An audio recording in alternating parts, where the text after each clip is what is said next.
Back in 48, took our homes away. You were uninvited, we were forced to pay. Not anymore, no, not today. Palestine, the land of the brave. Only courage is what remains. This blood runs through my veins.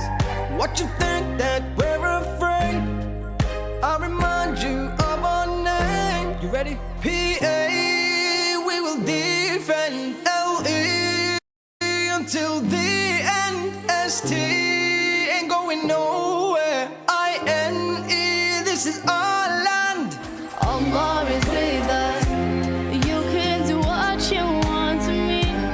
Allah is with us. Right from the river to the sea, with us through blood, sweat and tears. Whether it's days, months or years, Allah is with us.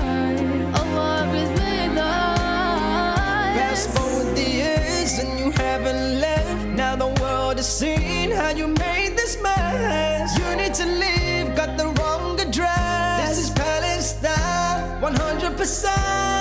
I promise I'm not backing down. The whole world sees who to blame, and now we'll stand and shout it out. I'll remind you of our name. You ready? PA, we will defend LE until the end. ST ain't going nowhere. INE, this is our land. Allah is with us. You can do what you want to me. Allah is with us. Right from the river to the sea, with us through blood, sweat and tears. Whether it's days, months or years, Allah is with us. Allah is with us. Oh Lord, protect our land and our homes. The world sees us and just lets us go. But one thing is for sure, you are always there. You are always there. Allah is with us. You can do what you want to me. Allah is with us. Right from the river to the sea, with us through blood, sweat and tears. Whether it's days, months or years, Allah is with us. Allah is with us.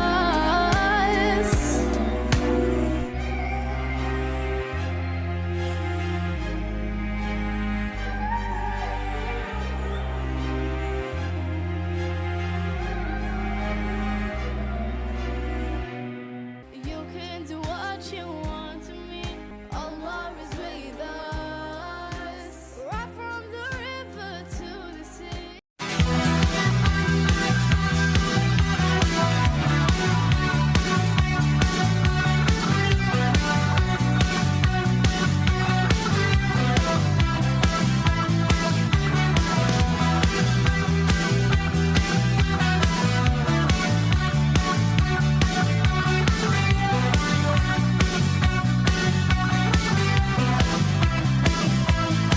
Я выключаю телевизор, я пишу тебе письмо про то, что больше не могу смотреть на дерьмо, про то, что больше нет сил, про то, что я почти запил, но не забыл тебя. Про то, что телефон звонил, хотел, чтобы я встал, оделся и пошел, а точнее побежал, но только я его послал, сказал, что болен и устал, и эту ночь не спал. Я жду ответа. Больше надежд нету. Скоро кончится лето.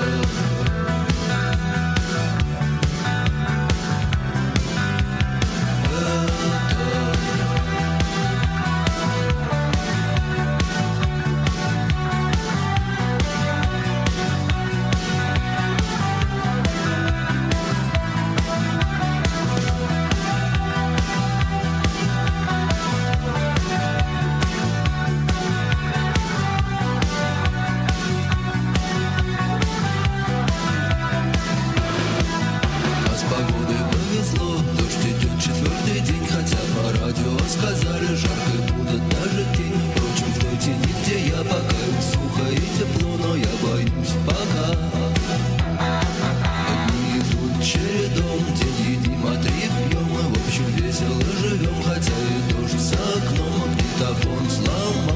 сижу в тишине, чему и рад вполне. Я жду ответа. Больше надежд нету. Скоро кончится лето.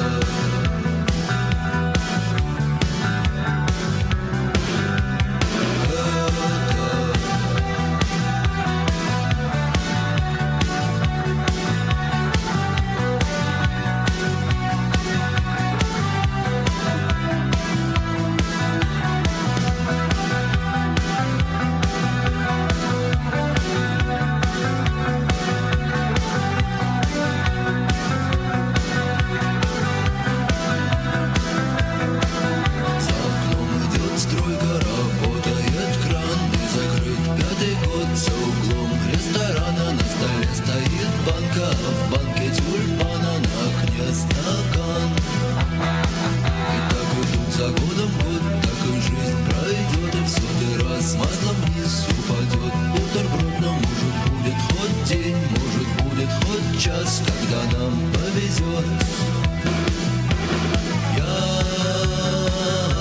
жду ответа. Больше надежд нету. Скоро кончится лето.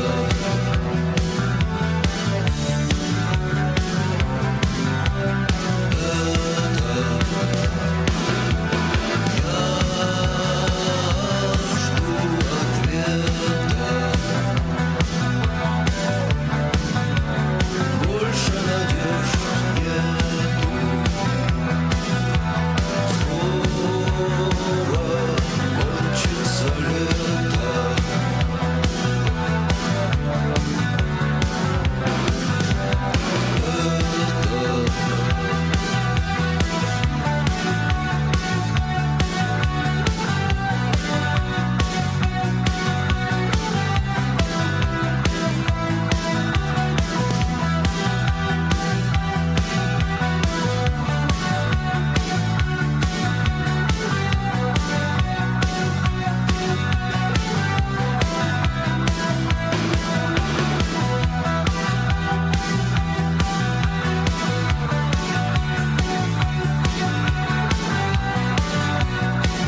with that is that if you're a human being, you have to act in the world, because otherwise you suffer miserably and then you die. Whenever I'm watching like a new trailer on my stream and there's, oh my god, there's a fucking black person. Oh my god, there's a woman. It's your body, my choice. Fucking pronouns! Fucking gender ambiguity! I want these people to suffer because that's what they did to me. Get rid of them. The will of man's heart is towards evil from his human. Gamers rise up. What goes around? Yep, what goes around comes around. And we're coming. Non-incel attitude? Well, I guess I'm an incel. And I think everybody else should be. All of us today would be in a worse spot if slavery never existed at all across the globe. There were undoubtedly many nice slaveholders in the South.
It's Hot Dad here. Thanks a lot for watching. If you like what I'm making, blast that subscribe button, smash the share, slam those social media links, mangle some merch, or consider supporting me on Patreon. I love you. Have a great day. Have a great night. Have a great life.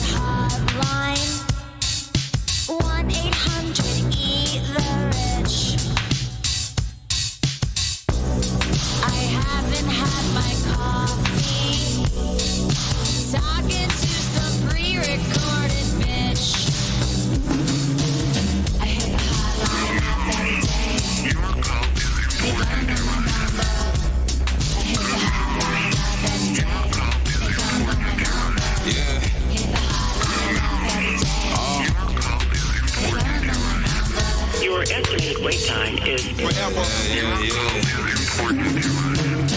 All I got is $2.75, $1 and a couple times on my name. Really not a game. I'm sick and tired of being sick and tired. Applying to jobs, never getting hired. Why is it hard to live the life that I desire? I just wanna live carefree. Got the stress right next to me. Bills piling up on top of each other. Doesn't make sense why the poor man gotta suffer. I hit the hotline up every day. You gotta know my number. I Hit the hotline up every day. They gon' know my number. Hit the hotline up every day. They gotta know my number. Yeah, they gonna know, they gonna know.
your might. Rip off your arms and legs for the alliance.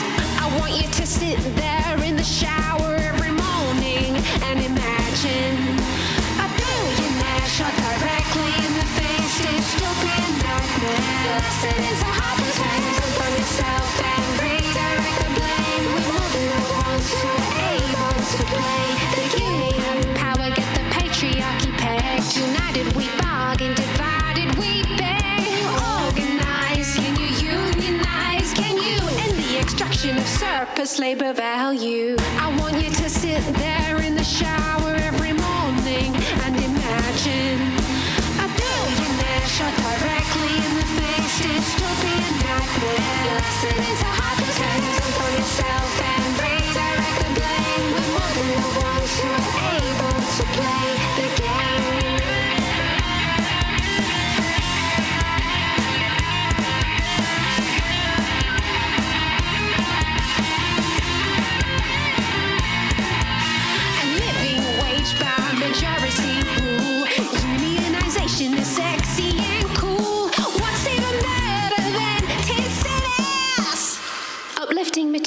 conditions for the working class.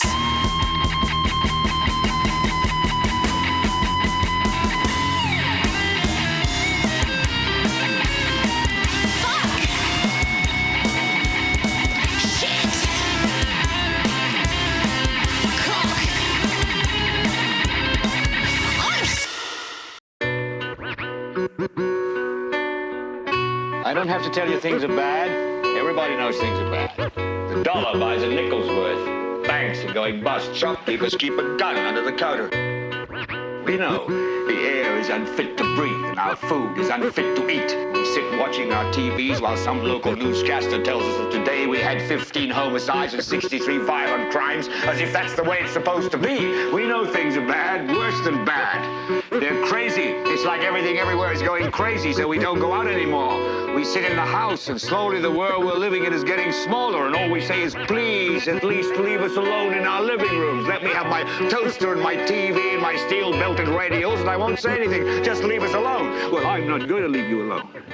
I want you to get mad. Hypnotized by a spreading viral syndrome, sitting silent in a cyber prison. Eyes got spinning spirals in them. We're spinning our lives, pretending, idolizing, idle singing. Work the simple-minded jokes, jerking off at the sight of women. Someone's behind it, making the most of it. Raping your soul, sonny, they've made you a slow puppet. Enslaved the globe with paper, causing karma, sick behavior. They divide you, make your fight, constantly quarrel with your neighbor. You make me wanna wake you, shout, shake you out your bed, slap you back to reality. Pound you, break your drowsy head with the black, brown, white, yellow, or blue. Whether you Jew, Christian, Muslim, man or woman, natural, feminist. Don't forget your hatred and beat scale straight. Relate evenly, we can blatantly see we're all getting raped equally. People should be eager to put their forces together. The more the better. Forget your pain, y'all important and clever.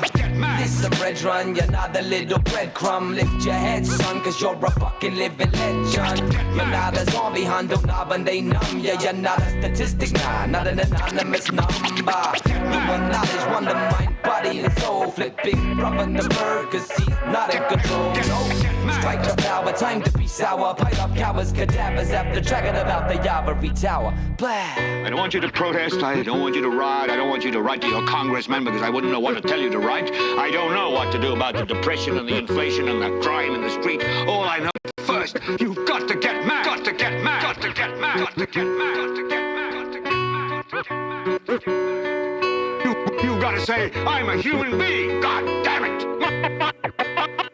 My life has value. Get mad, get mad, get mad, get mad, get mad, get mad, get mad, get mad, get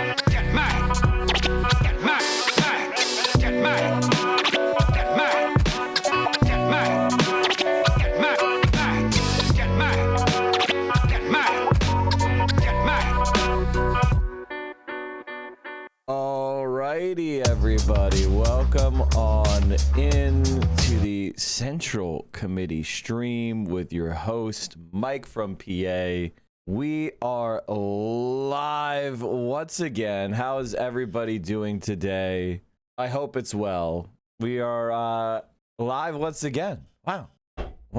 Psycho T sus link posted. Oh, okay.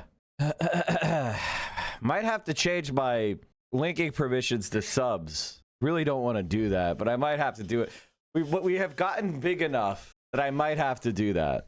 So, chat, I think we're probably gonna have Oliver on later in the stream. I have to actually set it up, the invite. Might have Oliver Larkin on for a half hour, just at some point. I'm surprised it isn't sub only already. The problem is there's a lot of good chatters who are not subs because of financial reasons. You know what we should do? We should do a list of people that should be gifted subs, but at the same time, that feels so entitled. I don't want to do that. Phone bank for Oliver today. True. I think Oliver has a solid shot. I think that he has gotten enough attention here at the end. I think he raised some good amount of money. I'll give him a shot, 30-day follower time for link posting. Again, I don't like that. Will a closed primary help Oliver? The only I think if Oliver Larkin was running in any other district but this one, I would feel really confident. But right now, I'm like, we've got to run through the tape, you know? We got to run through the tape. I feel like there was a poll that they did that showed it literally tied, but it's an old ass fucking rich people district on the coast. You know what I mean? Did Oliver Larkin run attack ads? I'm sure he did. So we're gonna do what we can for Oliver. I think a lot of the thing that sucks about America is the fact that we have this very old geographic based gerrymandered ass districts that really poison our politics, where the game is so fucking rigged, and it's rigged intentionally. So we'll be bringing Oliver on in a few hours. That'll be cool. Let me bring up some of the content. The content already to content. We're contenting. We loved content.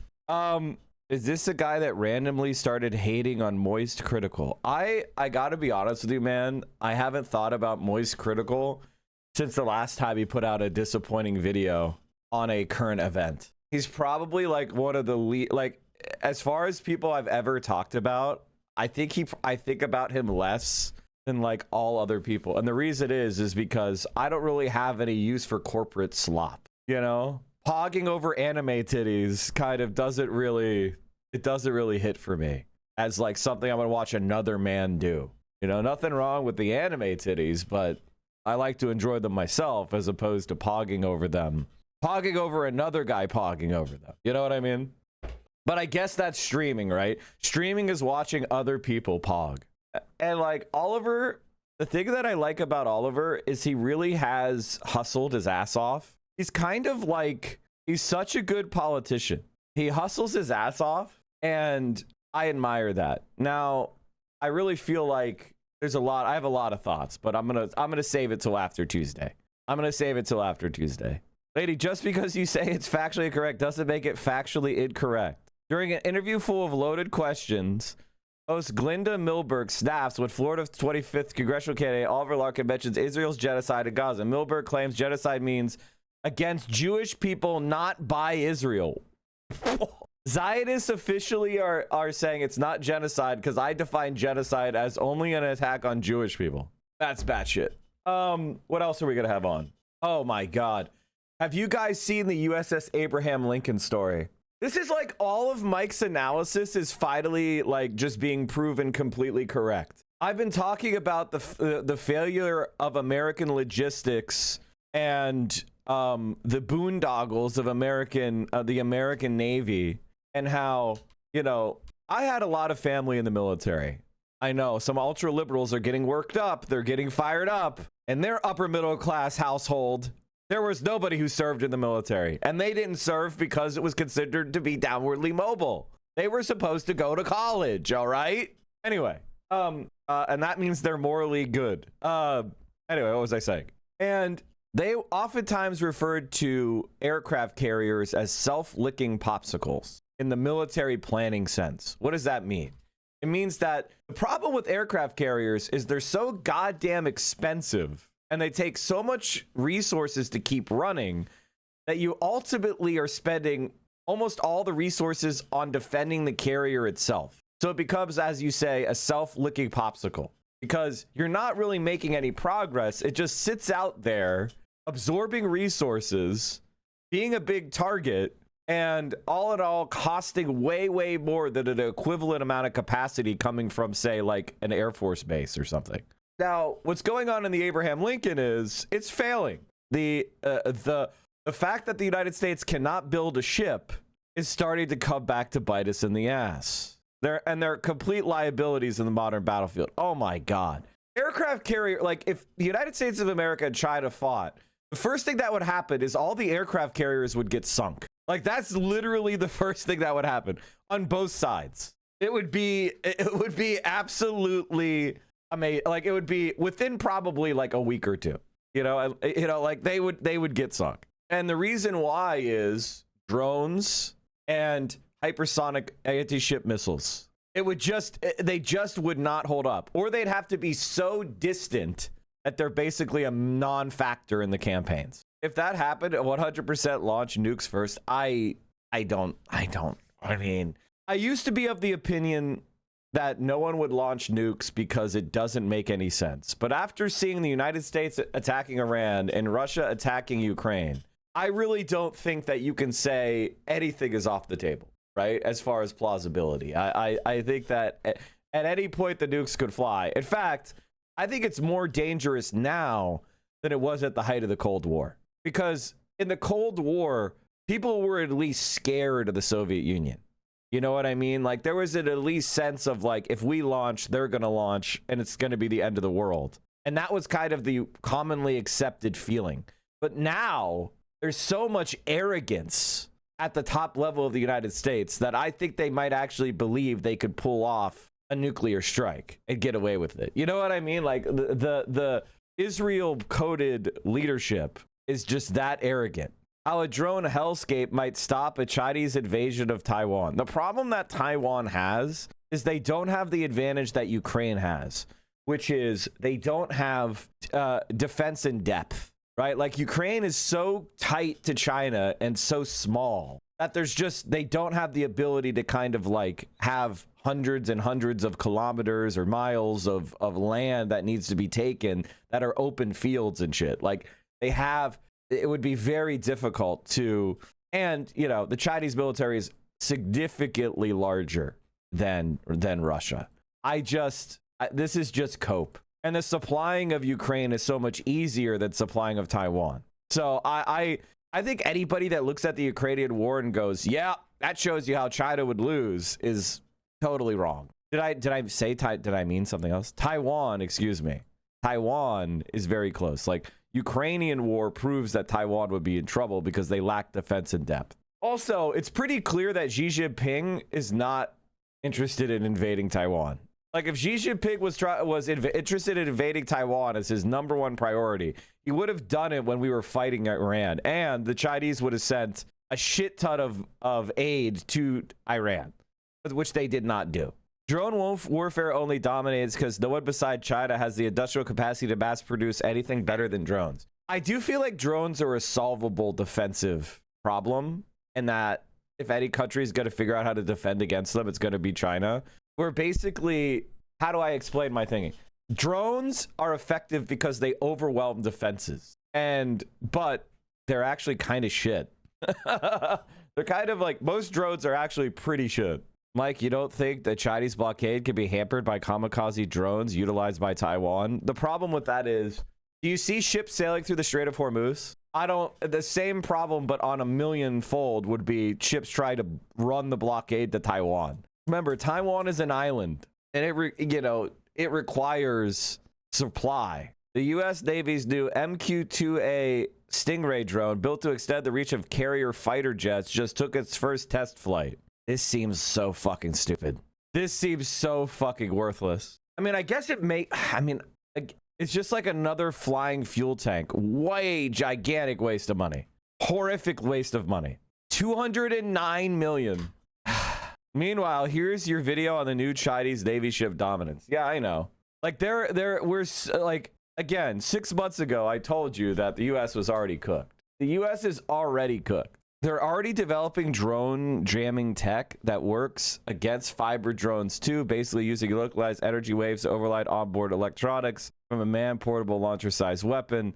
Listen, anytime somebody says they've got the panacea, I tend not to believe it, because there's always an engineering countermeasure for something like that, you know, because of the inverse square law. The U.S. Navy is considering a major redesign of its aircraft carriers to better match President Trump's preferred aesthetic for the warships. The guy's leaving in 2 years.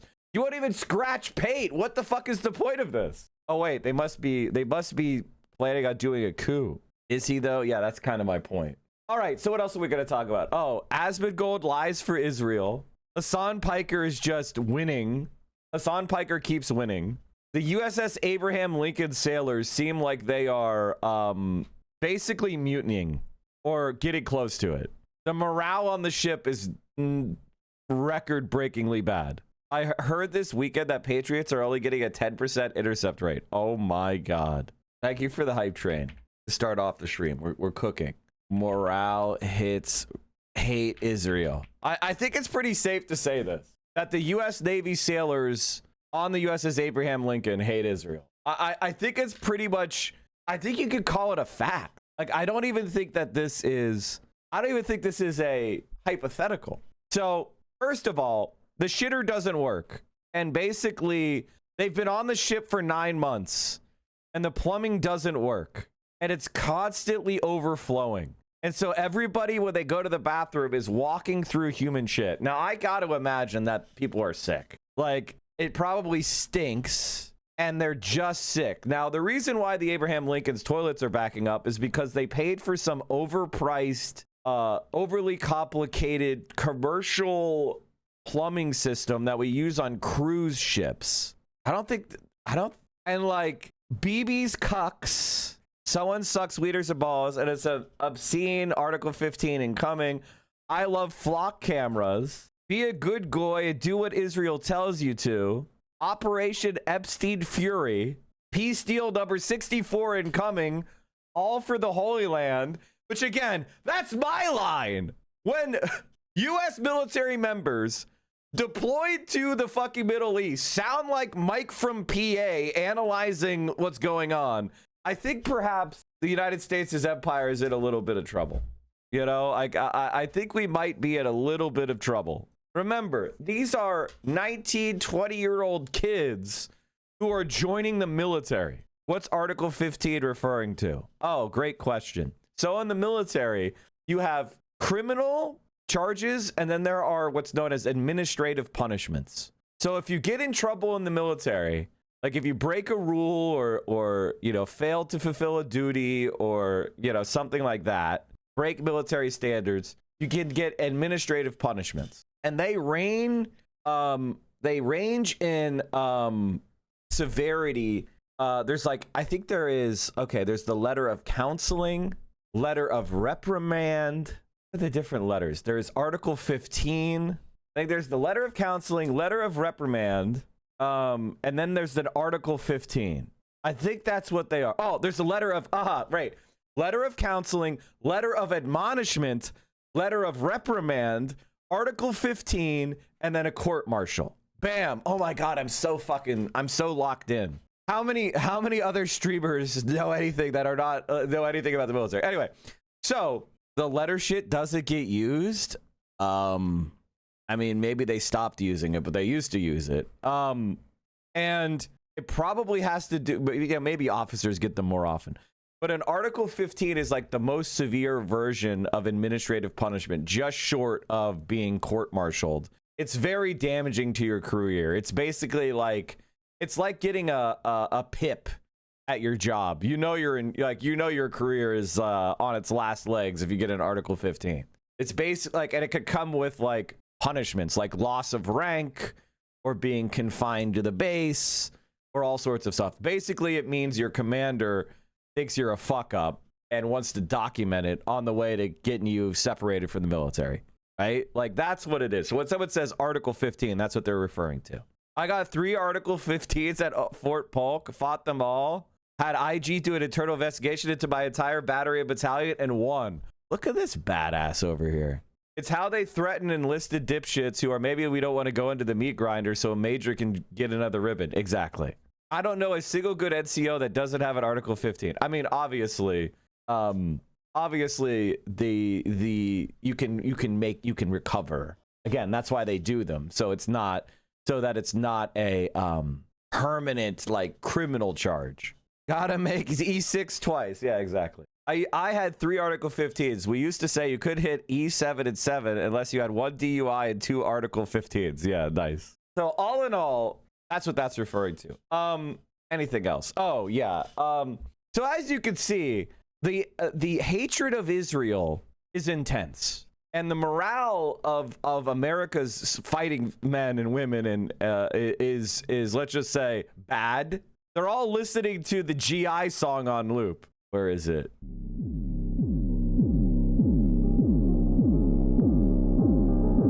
GI, your government has abandoned you. They have ordered you to die. GI, do not trust them. Defect, GI. DI. You know you cannot win this war. Your rich leaders grow richer while you die in the swamp, DI. They will give you a medal, DI, but only after you are dead. Your government lies to you every day, poor soldier. You have lost this war, DI. Your army will leave you behind. Imperialists make you fight this war, DI. They do not care about you. GI, your government has betrayed you. You will not return for you. GI, your airplanes bomb your own men. You are not safe here. The skies are dangerous, GI. They will napalm you tonight. So this is clips of Hanoi Jane, who was a North Korean propagandist radio host during the Vietnam War that would broadcast telling soldiers to defect, to refuse to carry out their orders, part of the psychological warfare campaign that the North Vietnamese engaged in order to disrupt American morale. And I gotta tell you, like, it worked pretty damn well. Playing a propaganda song on your channel makes it's not propaganda, it's a historical event at this point. I don't know if you noticed, but Vietnam has been over since 1975. So when we talk about that and we analogize it to current circumstances, the propaganda is no longer there. You know, obviously Vietnam being one of the world's success stories because they are able to pursue sovereign development, because they defeated the United States of America, they can resist American hyper exploitation, and then they can engage with the rest of the world on equal standing, right? So anyway, let's get back to the U.S. Abraham Lincoln. The Abraham Lincoln. Oof. Apparently, a few soldiers decided to take a dive off the side rather than continue to suffer. Military family. And sneering teenagers like you help now. This is what's required for a non-nuclear Iran. What's your point? You can't stop Iran from getting a nuclear weapon. It's not doable because you have created, you and you dumb fucks have created the environment of maximum clarity that the Iranians are not going to be allowed to develop unless they get a nuclear weapon like North Korea did. North Korea checkmated the world by developing a nuclear weapon. Unlock me. Like, North Korea demonstrated that if you want sovereignty, you have to be able to threaten American interests with a nuclear weapon. And if you don't do that, then you're going to be invaded and attacked. Look at Libya. Look at Ukraine. Look at Iran today. Look at, Syria. Look at Iraq itself. The lesson of the late 20th and early 20th century is simple. Have a nuclear weapon or get bullied by great powers. That is the only lesson that political realism teaches. So for Iran, as effective as their military is, as effective as their defense has been, the only way to deter an attack is to have nuclear weapons. And North Korea tanked the sanctions until geopolitical realities necessitated that Russia normalize relations, and the North Koreans are now having a economic boom. North Korea historically is the only country to use the Hasanabi doctrine and be successful because they're the only country that wasn't stupid enough to believe that the United States could be trusted. And I think you're wrong. Israel has nukes stolen from the United States, by the way. They stole their nuclear material from the United States. They stole their designs from the United States. And now, because North Korea pursued a nuclear program, they're now having a fucking economic boom. Kim Jong-un flouted sanctions to amass a $22 billion windfall. And this isn't just happening as far as like on paper. You can see that North Korea, long shrouded in darkness at night, is starting to glow up, literally. You can see the increase in the infrastructure from satellite. They have effectively defended themselves and are now growing. Now, obviously, when you compare North Korea to South Korea directly, Obviously, North Korea is way behind, because of the whole South Korea was integrated into the world economy, subsidized, traded with, pursued their own sovereign development model. But ultimately, it's starting to appear that North Korea might win the battle because South Korea's reproductive rate is basically zero. And within 20 years, the population of South Korea is going to start declining at such an unprecedented rate, it may not sustain itself. Trump orders Defense Secretary Pete Hegseth to reduce U.S. South Korea joint military exercises, saying they are inappropriate and hostile to North Korea, adding he has a very good relationship with Kim Jong-un. Based on my very good relationship with Kim Jong-un of North Korea, this happened yesterday. So again, Mike from PA Analysis hitting. I am not happy with the fact that the United States has long ago agreed to participate in joint military exercises with South Korea. These exercises are not only costly, with much of these costs paid for by the United States of America, as usual, but send a signal that is totally inappropriate and hostile to a country that, as long as Donald J. Trump has been president, has been unthreatening and respectful. Therefore, and based on the fact that it is too late to cancel, I have instructed Secretary of War Pete Hegseth to substantially reduce the joint military exercises. While somewhat unrelated, I recently asked the president of South Korea if they would like to join us in the denuclearization of the Islamic Republic of Iran, and they said, no thanks. Thank you for your attention in this matter, President Donald J. Trump.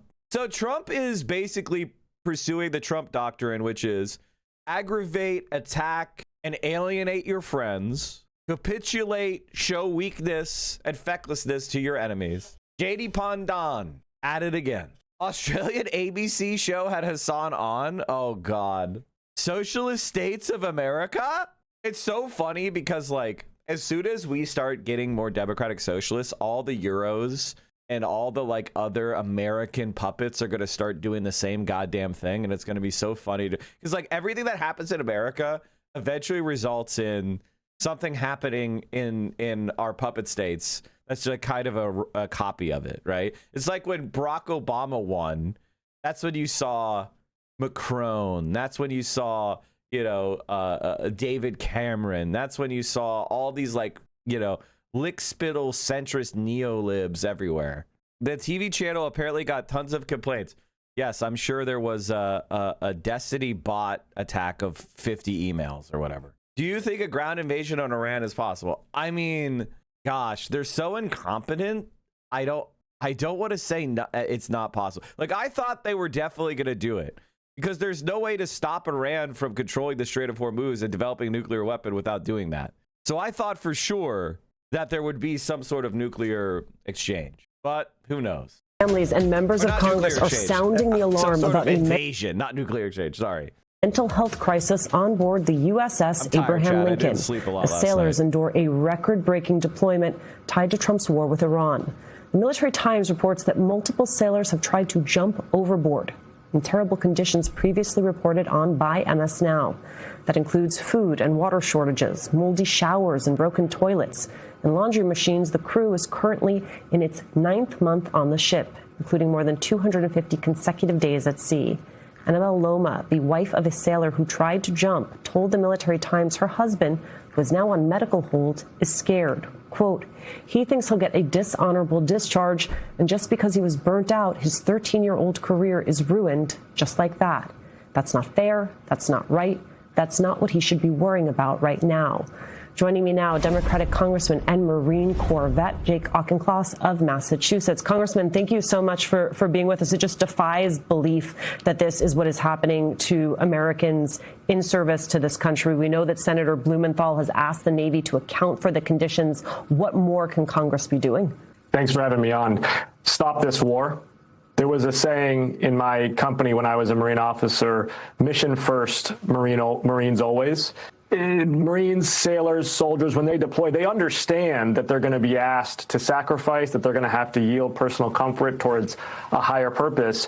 But but they deserve a clearly articulated, strategically compelling mission that is legal and that is being competently executed.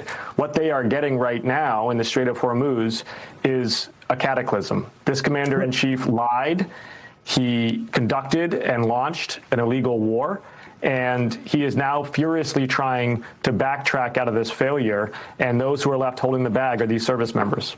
And meanwhile, you have the Vice President of the United States saying that we are only in the middle of this, which I don't even believe is a correct assertion. The Wall Street Journal is reporting that the U.S. is preparing to send the USS George Washington aircraft carrier to replace the USS Lincoln as part of a previously scheduled rotation plan. Why did it take, Congressman, 250 consecutive days for this to happen? Because there was no plan for this war. This president launched this war without consulting allies, without consulting Congress, without consulting his own cabinet. He launched this war in a Situation Room meeting with his comms director, his deputy comms director, but without his Secretary of Energy, his Secretary of Defense. And we are seeing now that the chairman of Joint Chiefs understands the loss of readiness, both in terms of munitions and in terms of troop readiness that this war has caused. But the president is not taking this counsel, and he's increasingly acting like a drunk driver, and Congress has to take over the wheel. It is striking to me the contrast between what we are hearing from military families and military spouses who are taking the what I would call brave step of going on the record and sharing what is happening to their loved ones, and the hear no evil, see no evil response we are getting from the Navy. This is what a Navy spokesperson said, quote, "That's because they're incompetent fascists. They're incompetent fascists." And you'll see this kind of thing from a lot of people who are incompetent, no matter where they are on the political spectrum, which is when something is going wrong, something is not working, something is ineffective or embarrassing, there is an authoritarian personality / incompetent personality trait of trying to make it about the moral fiber of the people that are implementing the failed policy, right? Everything is going wrong because these guys are weak and pathetic and they're bad people. They've got weak moral fiber, and they just double and triple down. It can't be that the policy is a failure. It can't be that what the leadership has chosen to do is not viable. It has to go down to the individual character of the people implementing the policy is bad. And so in order to prevent accountability toward the leadership, you try to refocus it on the most junior and powerless people who don't have the ability to fight back. We have not observed an increase in suicidal ideations aboard the ship. We take every service member's well-being seriously and have medical and mental health professionals available to assess and address concerns as they arise. What do you make of that response from the Navy? It's a failure of leadership that comes from the very top. The Navy, the Marine Corps, the Army, these are proud American institutions built on good order and discipline and execution of a mission. And when the very top of the chain of command is corrupt, is incompetent, cannot articulate a mission, cannot execute a mission, it starts to corrode the very basis of that good order and discipline. This is what makes me so worried about the continuation of this quagmire in the Middle East, is that however bad it is right now, it could get so much worse if Congress does not take away the reins from this president. And I understand people's objection to that. They say, listen, how are you going to pass a war powers resolution out of the Senate? The president will veto, et cetera.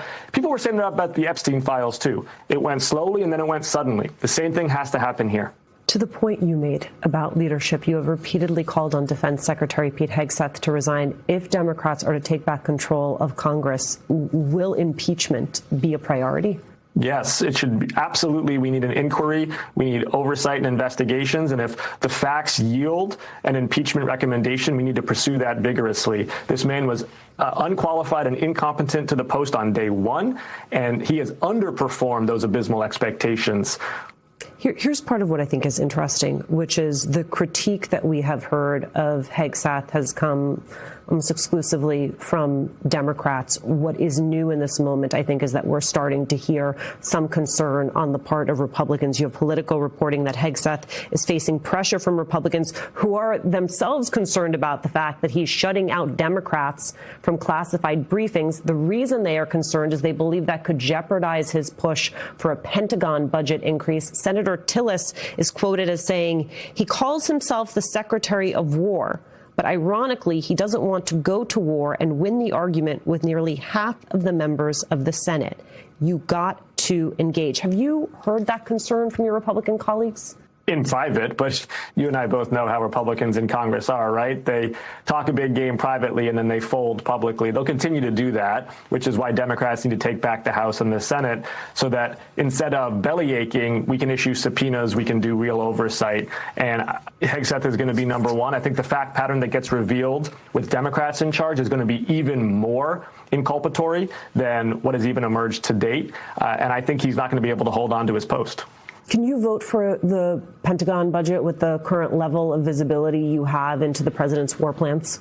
No, I voted against NDA authorization. I'll vote against the appropriations for it because this appropriations for a war that is illegal. It was illegal on day one. It's illegal today. And I will not support any funding or any congressional authorization for this president to conduct these operations. God, this suit is like wrinkly and it's ill-fitting. He looks like this guy needs a cheeseburger.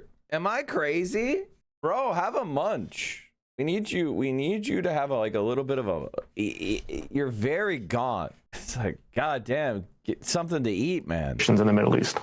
Congressman Jake Auchincloss, thank you so much, sir, for your time. Looks normal. Most Americans are fat, chill.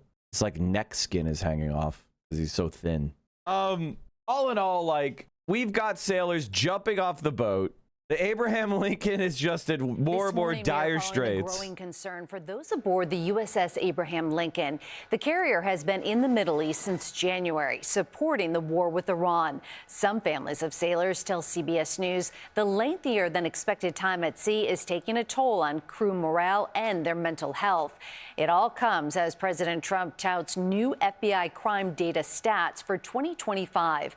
White House reporter Aaron Navarro is traveling with the president in New Jersey. Aaron, good morning. Meg, good morning. Sailors and Marines on board the USS Abraham Lincoln have been at sea for nearly 9 months, 3 months more than a typical deployment. And while U.S. Navy officials says they are sending more social workers and counselors to the ship, on Friday, President Trump dismissed concerns of worsening conditions on board.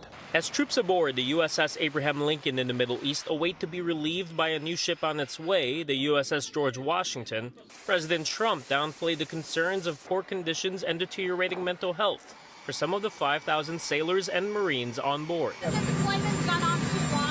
No. Not nearly long enough. The aircraft carrier has been active throughout the war with Iran, but the shortages of basic supplies, issues with plumbing, and declining morale has raised concern among some military families and parents, like Jefferson Kelly, whose son Jackson is on his first deployment. Damn. I feel bad for the guys whose families are like putting their face onto these reports because they're going to get such a ration of shit. It's going to be crazy. They should not be deployed this long. These are old ships. It's not like they're even state of the art. They take a lot of maintenance, a lot of work. In response, Acting Navy Secretary Hung Kao met with some family members of sailors last week. And on Friday, he said that there have been a small number of mental health cases on the ship that have been treated with no loss of life. Our force and their families are not victims, he wrote. Speaking on Long Island Friday, President Trump defended the impact the Iran war is having on gas prices. The national average, hovering over $4 a gallon, is almost $1 higher than at this point last year. We don't want to. I think like the more that it looks like America's definitively losing, the better that stocks are going to do. We've now entered this world where the more it looks like America's going to lose the war and therefore move on and therefore stop, the more oil is going to decline, right? And the more it looks like America is making progress and kind of accelerating the war, the more the economy is going to crash. So we now have a market system elevating American defeat. Have them have a nuclear weapon. So remember that when you have to pay a little bit more. While back in New York, Trump attacked Democrats as being soft on crime and touted a new FBI crime report showing what the agency called a record decrease for violent crime in 2025. According to the FBI, the number of murders, aggravated assaults, and motor vehicle thefts all dropped in 2025. For one Trump supporter, there's still work to do. We work the 5 boroughs and we see crime. We're getting attacked as well as members of the fire department doing our everyday jobs. So that's why. How come every single person I see wearing a MAGA hat cannot fill out the hat? It's like, this has been something I've been talking about for a long time, but it just seems like the brain case. I know I'm doing chud phrenology now, but the brain case seems so small. Like every MAGA hat, there's like 2 inches of empty space where the head's supposed to be, where the brain's supposed to be. Unironically, they have small brains. Kind of like not seeing it as much as I Mike would. making fun of skinny and small head guys. Stop attacking me. This is like when you make fun of chuds for having a micro penis because they're so mad at women making money or having their own jobs, and you're like, micro penis detected, and then people are like, there's people that are catching strays. It's like, bro, there's the difference between having micro penis and having micro penis energy, which is if you have that and you've figured out how to be a real eater, then you're gonna be okay. These guys, they have it and they're bitter about it and they're mad at women. In other White House news, the administration is asking the U.S. Supreme Court to allow construction of the White House ballroom to resume after a lower court decision put it on pause. In the appeal, the administration says the ballroom is needed for security and the construction of it is, quote, beyond the point of no return. It's like in 2019, I would have gotten in trouble for saying micro penis. That's the difference. That's what people are talking about, where there was this very performative policing of everybody on the who's left wing. So if you said I'm progressive or left wing, you got hyper policed. And it's good that we're moving on from that. That's good. That's a very good thing.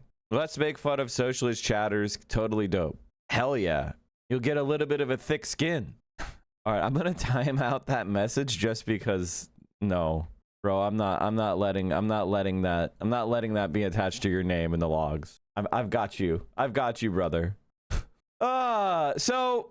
Sailor's not doing very well. Things not looking very good. Class war famously a safe space. Yeah. Could AOC run for president on the BBC? Half an hour video? Jeez. Do I think Elijah Manley has a chance? God. I gotta be honest with you, chat. We're gonna have to ask Oliver Larkin here in 25 minutes when he comes on what he thinks. You know, I wanna get their vibe check, right? The day before the election, they just did 500,000 phone calls in the campaign. He's gone viral. He raised over $1 million. I mean, there's really nothing more we could have done.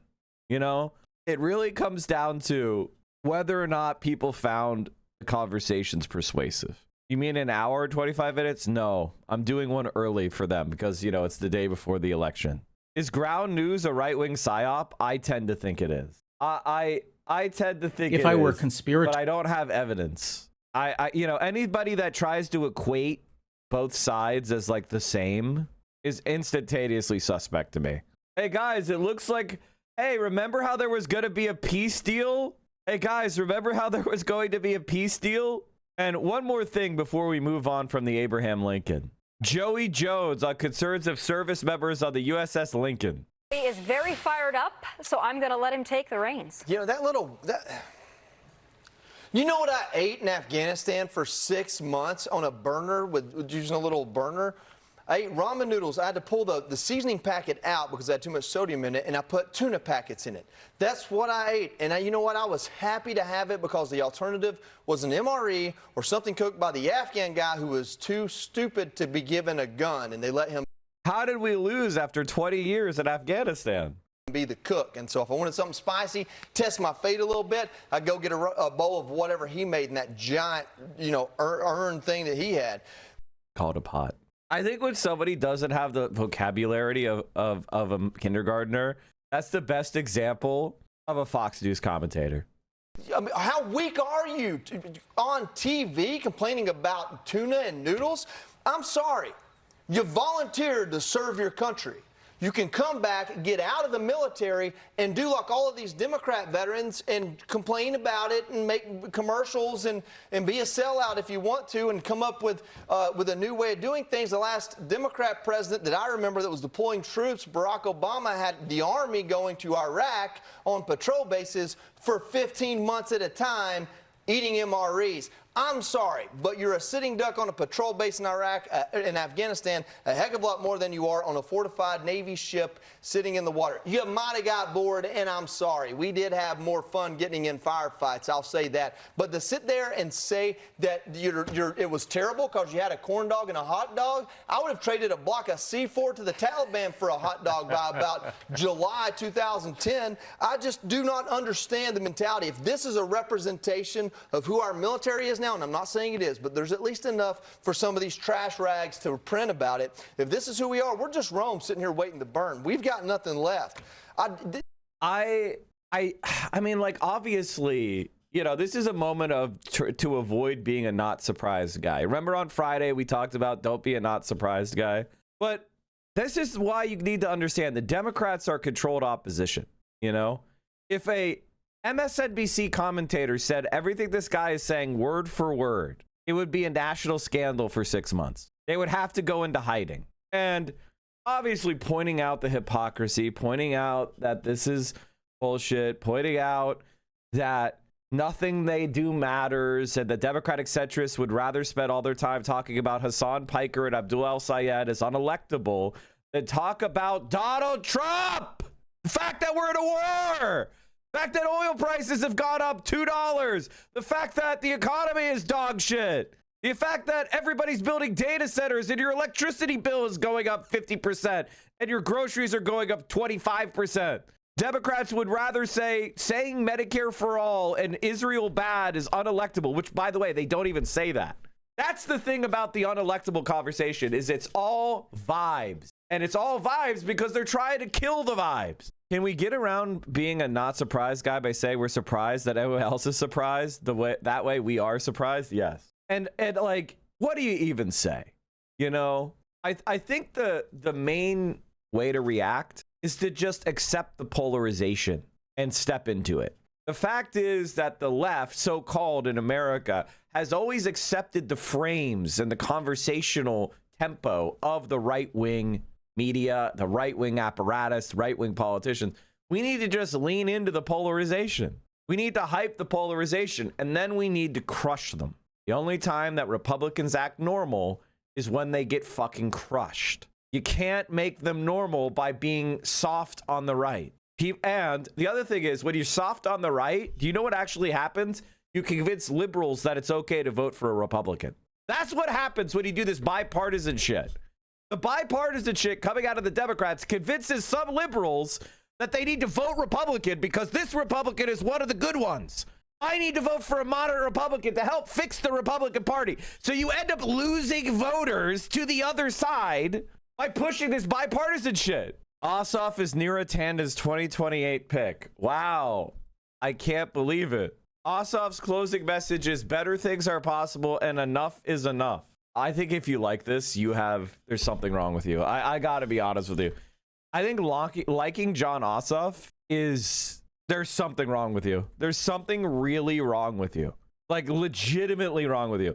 This guy is he's on the far right fringe of the Democratic Party. If the country was functional, he'd be a Republican. He wouldn't even be the most moderate Republican if the country was functional. He would be like the 50th most moderate Republican if the country was functional. And like, I'm sorry, but like, the dye job on the hair is even the most embarrassing part.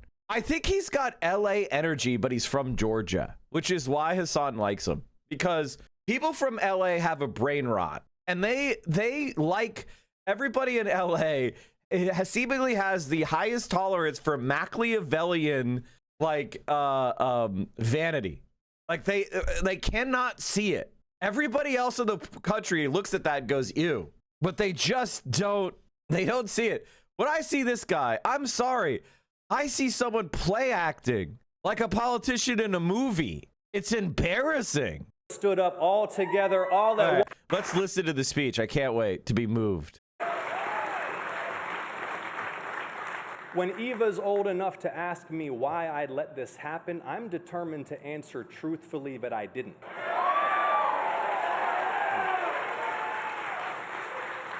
I'll tell her how the... Bro, you voted for like all of Trump's appointments and you voted for the Lake and Riley Act. What do you mean? You were 100% behind everything Trump did. What the hell are you talking about? Same year she turned 5, Georgia stood up all together, all at once, and said, enough is enough. I think he needs more of the stainless, like Georgia having the Confederate flag, but with a logo in the middle. It's like one of the most galling things, I gotta say. Like, I just imagine flying that shit. It's only because people don't know. It's because people just don't know. This is the official Confederate flag. Right? You guys know the stars and bars because that was more in the movies, but this is the Confederate flag. This motherfucker is flying the Confederate flag. How is this not embarrassing? How is this not a scandal? I don't get it. I guess I just don't understand it, man. I'll tell her how we overcame every doubt and dirty trick, not just to win, but to set a new course for our state and our country and our world. Because Atlanta, our power's right there, just waiting for us to pick it up and use it. And a wave is building. Or in a small... The kind of wave that comes once a generation when the people have been pushed too far. And they decide all together, all at once, to say what? Enough is enough. The polls open in 8 weeks, Atlanta. 8 weeks. Atlanta, are you ready to work? Atlanta, are you ready to win? Atlanta, are you ready to win? Thank you. God bless you. Let's get it done. Thank you so much. Thank you. Thanks for coming. Oh, I'm sure he's secretly more left-wing, guys. I think he's hiding his power level. John Ossoff taps Hampton's donor network as his profile rises for 2028. Democratic Senator John Ossoff of Georgia is slated to meet with political donors in the Hamptons later this month for his November re-election bid, a fundraising swing that will also allow the Wall Street set a chance to vet him as a potential 2028 presidential candidate. Well, that's great. That's good to know. The Wall Street set. All right, chat. Oliver Larkin is joining us shortly. They're doing their final push. Hold on. Obviously, they've called through their entire universe. You know, with Hassan Piker plus a predictive dialer, like, did they call every single person in the entire city, like, you know, district that has ever voted? Like, if Ossoff runs, will he split the Kamala vote? Yes. That's why I've always said, Kamala, run, baby, run. Because Kamala Harris wins South Carolina early based on name recognition, you know, and then there's like gut checks where everybody's like, I don't want to lose the election. That's the golden path, but maybe I'm wrong. You know, that's so far out. Let's not, you know, we're not making that a firm prediction. Oliver Larkin Google searches have exploded. People are just stealing your shit now, Jules. People are just stealing your fucking posts and remaking them without crediting you. Kyle Kalitsky saying Ossoff has aura. What is it with these fucking influencers, man? I really don't get it, dude. I really, really don't get it. Is everything just fucking algorithmic capture? Is everything audience capture? Is nobody got a set of balls that they can say, hey, this is our enemy? Is it all just a grift for everybody? Homie, you are an influencer. Yeah, no shit. No shit, bro. The difference between me and everybody else, apparently, is I've got an ideology. I don't want to have our enemy win, who's a rich kid capitalist who inherited a leather factory when he was 18. Can we stop? Because he went, enough is enough. Voted for the Lake and Riley Act. Okay, anyway, ladies and gentlemen, sorry, Oliver. Let's keep the vibes going. Let's keep the vibes up. I'm gonna have to, like, I think Oliver is preparing to join us. So I you know, I don't want to I don't want to put him into a fight against John Ossoff because he needs all the positive vibes going in November. But you guys derailed me with the John Ossoff posting. I'm so sorry. Hassan does not hype him up or support.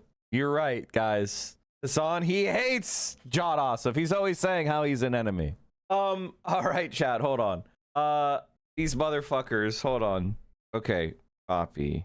We're going to, I have to, like, maybe later. I'm bringing on Oliver Larkin. But right now, We've got to set everything up. I'm such a pro, dude. I'm so good at this. I'm just like bingo bam. Like I don't need any prep time. I could just do it live. Text me the morning of. Why not? You know? The mic from production. Oh, fuck you. God damn it. Son of a fucking bitch ass fuck. God, son of a. Okay, we're going to lock in. We're not going to say bad words. We've got a very important politician arriving, guys. We don't want to say bad words. Okay, chat. We got a phone banking link and a fundraiser link. Look at that. Look at the professionalism. Now we're going to the interview scene. And we're going to change it on over to, look at this. We got Chiron 2. Let me see. Where am I? Chiron. Okay, maybe it's in pictures. Named, look at that. Look at this. So professional. And you get to see my old headshot. Look at that. Look at that. What Florida district are we in again? They changed it. Florida 25. The election is tomorrow, guys. Look at that. Isn't that amazing? Look at this. Okay. So we're all set. If this motherfucker ever joins, I'm gonna go back to the live internet scene. Look at that. I wouldn't feel comfortable saying this except my college roommate worked on the Ossoff campaign. Ossoff is a diversity token candidate. He's there to be a token Southern Jewish man, making liberal Zionism palatable for older black Democrats. It's a cynical role. I don't know about that. I don't think I agree with that, chatter. I think that he's a very wealthy, privileged capitalist who was plucked out of the ether because he is going to be a solid vote for the right wing of the Democratic Party, corporate donors. He's a member of the capitalist class. I don't think he really runs on the Jewish identity. I don't really think that's. I just think he's a rich capitalist who wants the Democratic Party to be domesticated for corporate America, right? And listen. I understand right now, I don't want to be spending my time doing this. It doesn't feel good. But I feel like we should treat Jon Ossoff with either contempt or silence. And we should be throwing cold water on any of his shit instead of nodding along. I think it's very wrong. I think it's bad. And like the reason why I feel that way is it really goes back to this. It's the congressional left Democrat tracker. If you go to the Senate and you get down to brass tacks, Jon Ossoff is not sponsoring a minimum wage increase, does not sponsor Medicare for all, does not sponsor college for all. He voted to fund ICE. He voted to fund the National Defense Authorization Act. He voted against a lot of these Wall Street reforms. He voted for Israeli funding. Block bomb sales to Israel, voted no. That was back in, last year. He voted to cut Medicaid for states that cover immigrants charged with certain offenses. 91% of Democrats voted against cutting Medicaid from states. Only him, Cortez Masto, and Maggie Hassan voted yes. Fucking John Fetterman voted no. I mean, voting to the right of 92% of Democrats on cutting Medicaid. Like, that's insane, guys. What do you want me to say? He voted for the crypto bill, and then he skipped a bunch of bills where he didn't even show up. What the fuck was he doing in June of last year? Missing votes. You see you're on the endorsements page now with your Weird Al ass picture? Hell yeah, brother. Hell yeah, brother. Look at that. Oh, hell yeah. That's what we like to see, baby. Although I don't see. Oh, there it is. Hell yeah, brother. Fuck yeah. We got hell yeah, brother. I'm not what you like to call a person who does photos like this. Like, I love Cameron, but like this looks like to me guy about to do his first debate club, Anyway, Oliver Larkin is here. Let's stop roasting people like a dick. Oliver, are you with us? You're live immediately. I'm so sorry. I throw you right into the fire. No, it's all good. I had the Twitch stream pulled up on the other tab. What's up, Central Committee? It's great to be back on. Look at how far we've come. It's been 5 months since I went on the Central Committee stream, since we hit the rocket fuel on March 5th. The day still rings through the halls of my apartment. I was going to say the campaign office, but no, it's great to be back on. Just so grateful for everyone's support. I mean, So you would this say, is really, yeah. So you would say, if you're being completely honest, that the Mike from PA difference is really what was the catalyst of your entire success. Yeah, I would say so. I think getting on, new media like Twitch has really been, I mean, look, Now, it's not just ego stroking. This is good. Yeah, keep it up. Keep it up. It's not just the fundraising. I mean, we get volunteers from this. We get phone bankers. We get canvassers actually coming out and telling me. Like, I've had people tell me on the streets of Fort Lauderdale at a canvas launch, I saw you on the Central Committee stream. So this is the reach this community has. This campaign is, I mean, from the Wired article that wrote about how we're doing fundraising differently. This is really, gone beyond like the traditional email, texting, digital advertisements. Like, it's having the direct personal conversations with people where we can have, long form, discursive conversation, and people can actually understand, like, not just what my positions are, but how I think about them, how I arrive at them. So yeah, the Mike for PA bump is real. Okay, well, thank you. So I appreciate the glaze. It's very, I hate it. I was only kidding, but I appreciate what you're saying. I think the thing I like about you, Oliver, is that you understand the role of a candidate, and which is you've got to hustle hard if you're going to win. And I want to say, great job. You and I, after you win this, you and I need to get together. And I would love for us to take more of a role with DSA itself. What do you think about that? Like, because if I had one question I want to ask you, what could we do better for left-wing candidates that are doing runs for Congress in the kind of DSA lane? Do you feel like there's enough support currently, or is that something we need to work on building up? I think we're working on building it up. I don't think that we've really realized the potential of DSA chapters all across the country, because this is the first electoral project that we've had in Broward DSA, my home chapter, and Palm Beach Treasure Coast in Miami DSA.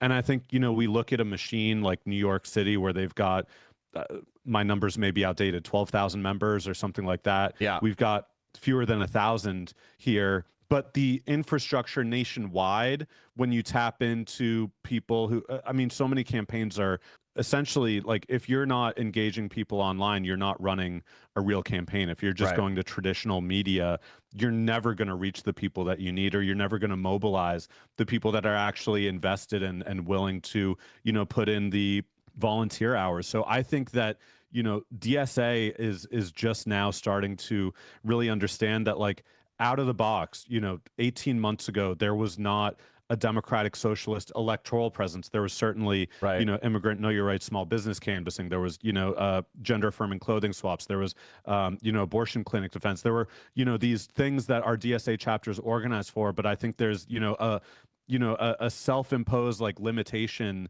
that we can sometimes feel that, like, oh, we're not ready, or we're not big enough, or we're not experienced enough. The experience in political organizing, I mean, look at what that's brought us. Like, it's really quite simple when it comes down to just like, are you willing to get out in your community, have conversations with your neighbors, and are you willing to, advocate and stand on policies that are really going to inspire people? So I think, moving beyond tomorrow, and of course we've got high hopes for tomorrow and November 3rd, but I think this is bigger than, and it's always been bigger than just our race or these other DSA wins that we're seeing across the country. Like, there is an organizing infrastructure nationwide that can be focused and, applied to these congressional races. And, for federal office, there's an imperative to, engage not just the people in your community, but all across the country that are going to be responsive to this stuff. So I think that, I've been, you've been getting some heat on you, Mike, in the South Florida Sun Sentinel,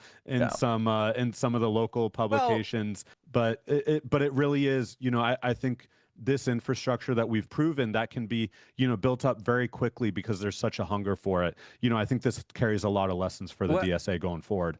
I mean, let me just ask you about that. Like, somebody like myself or Hassan, who we abhor anti-Semitism, we have made it a kind of like almost ad nauseum point of separating Jewishness from the actions of the state of Israel that we criticize, that we make sure to distance ourselves from anti-Semites like Nick Fuentes or many of the other like far-right figures who have used criticism of Israel to push their own bigoted agenda. And yet, you know, I've streamed for 10,000 hours, right, live, talking about politics, extemporaneously, you know, off the cuff. And people have one time where I misspoke, and then I have, you know, I apologized over a year ago. I clarified what I was saying.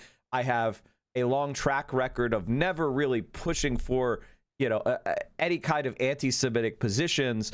And yet it seems like the mainstream media is eager to tar myself, Hassan, and others, and the pro-Palestine movement in general with these false charges of anti-Semitism.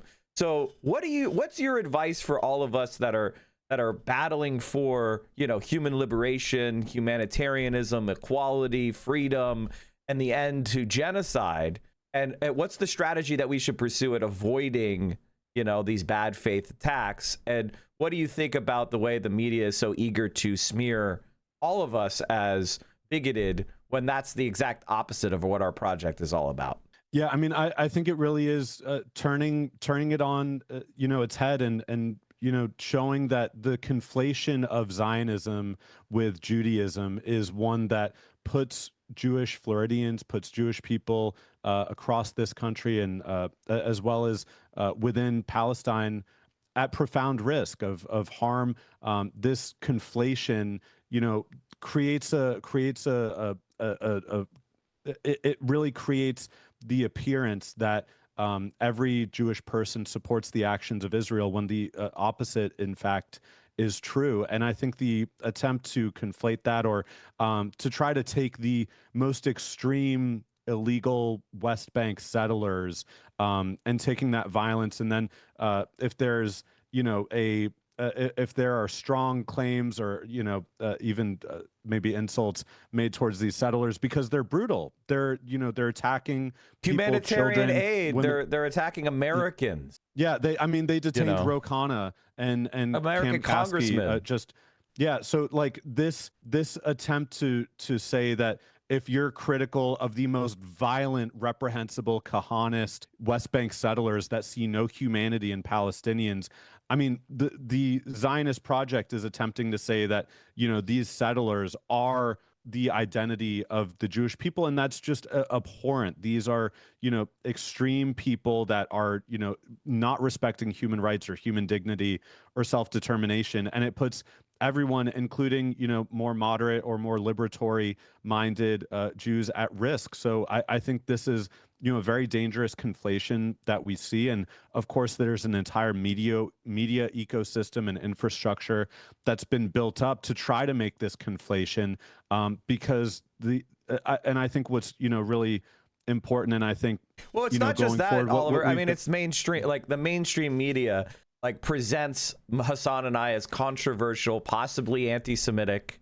right? And foregrounds what amounts to lies or defamatory statements where, you know, they use the bare minimum level of distancing to, or both sidesing of the question, but they bring up the scandal as a way to describe us. So the purpose is to communicate to their audiences that we are crazy outside the mainstream, even though the vast majority of people agree with us, including most human rights groups, which brings me up to the question I wanted to ask you, which is, you had a conversation with local media recently where you brought up the Gaza genocide, which is, you know, almost unanimously accepted as a genocide among humanitarian organizations, genocide scholars, and yet you were told it was factually wrong, which eventually led to the termination of the interview. How do you account for the gap between media and the factual conditions and the sentiment of the American people? And what are you doing to like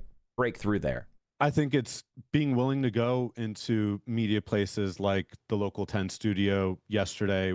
And this is just not a point of view that is really represented locally or in a lot of mainstream corporate media. I think, you know, being unafraid of the incredible courage, I just have to say, of Jewish Floridians, the JVP members and our campaign volunteers that have been so generous and willing to share their story.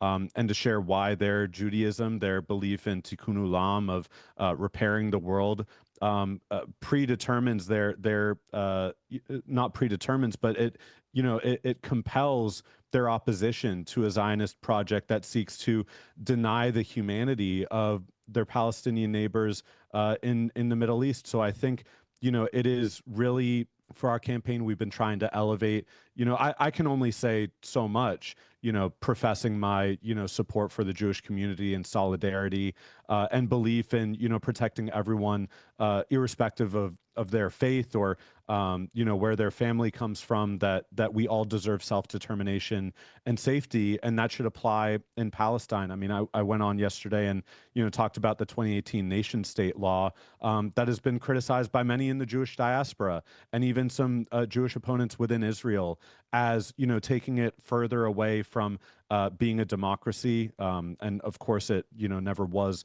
a democracy from the founding in 1948 with the Nakba. But I think, there's a compelling interest in being willing to go into these more hostile media spaces, whether it is you're kind of having the valence of being nonpartisan like local media, or being willing to go into the news nations or Fox News's or so how the CNN's. Yeah, not to interrupt, Oliver, but I'm just to make a fine point on it. You have seen a real boost to your campaign based on your engagement with Fox News and your willingness to go in those spaces. Do you think that is a model that other Democrats should take? And what do you think about there's kind of a question of how we should approach the right. So you have like the John Ossoffs and the Steve Crowleys and the Nancy Pelosi's, who say that they want a strong Republican Party. They want to, they want to kind of like talk about how important the Republican Party is to the country. And then there's like, I guess what I would call the populist left method of drawing a very strong contrast between what amounts to the Republican Party right now is MAGA. There are very few people that are Republicans right now who are not big fans of Donald Trump.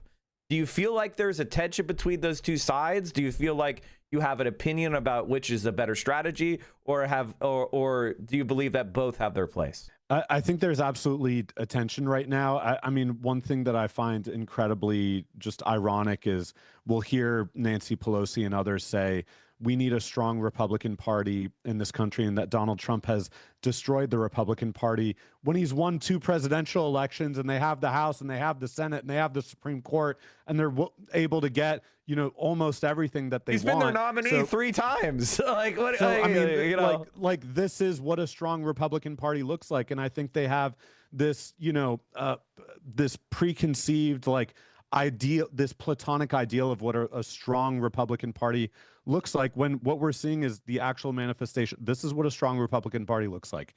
It is fascist. We're not, in this kind of neoconservative. I mean, there's certainly still neoconservative elements. That's why we're at this in this illegal war with Iran. But this kind of like not too hot, not too cold, like Goldilocks approach to what Democrats want to see from the Republican Party. Like, stop worrying about them. Like, you need to be willing to go into these spaces. I think another thing is, this reluctance to not want to platform or go on a Republican Party platform because they might say things you disagree with.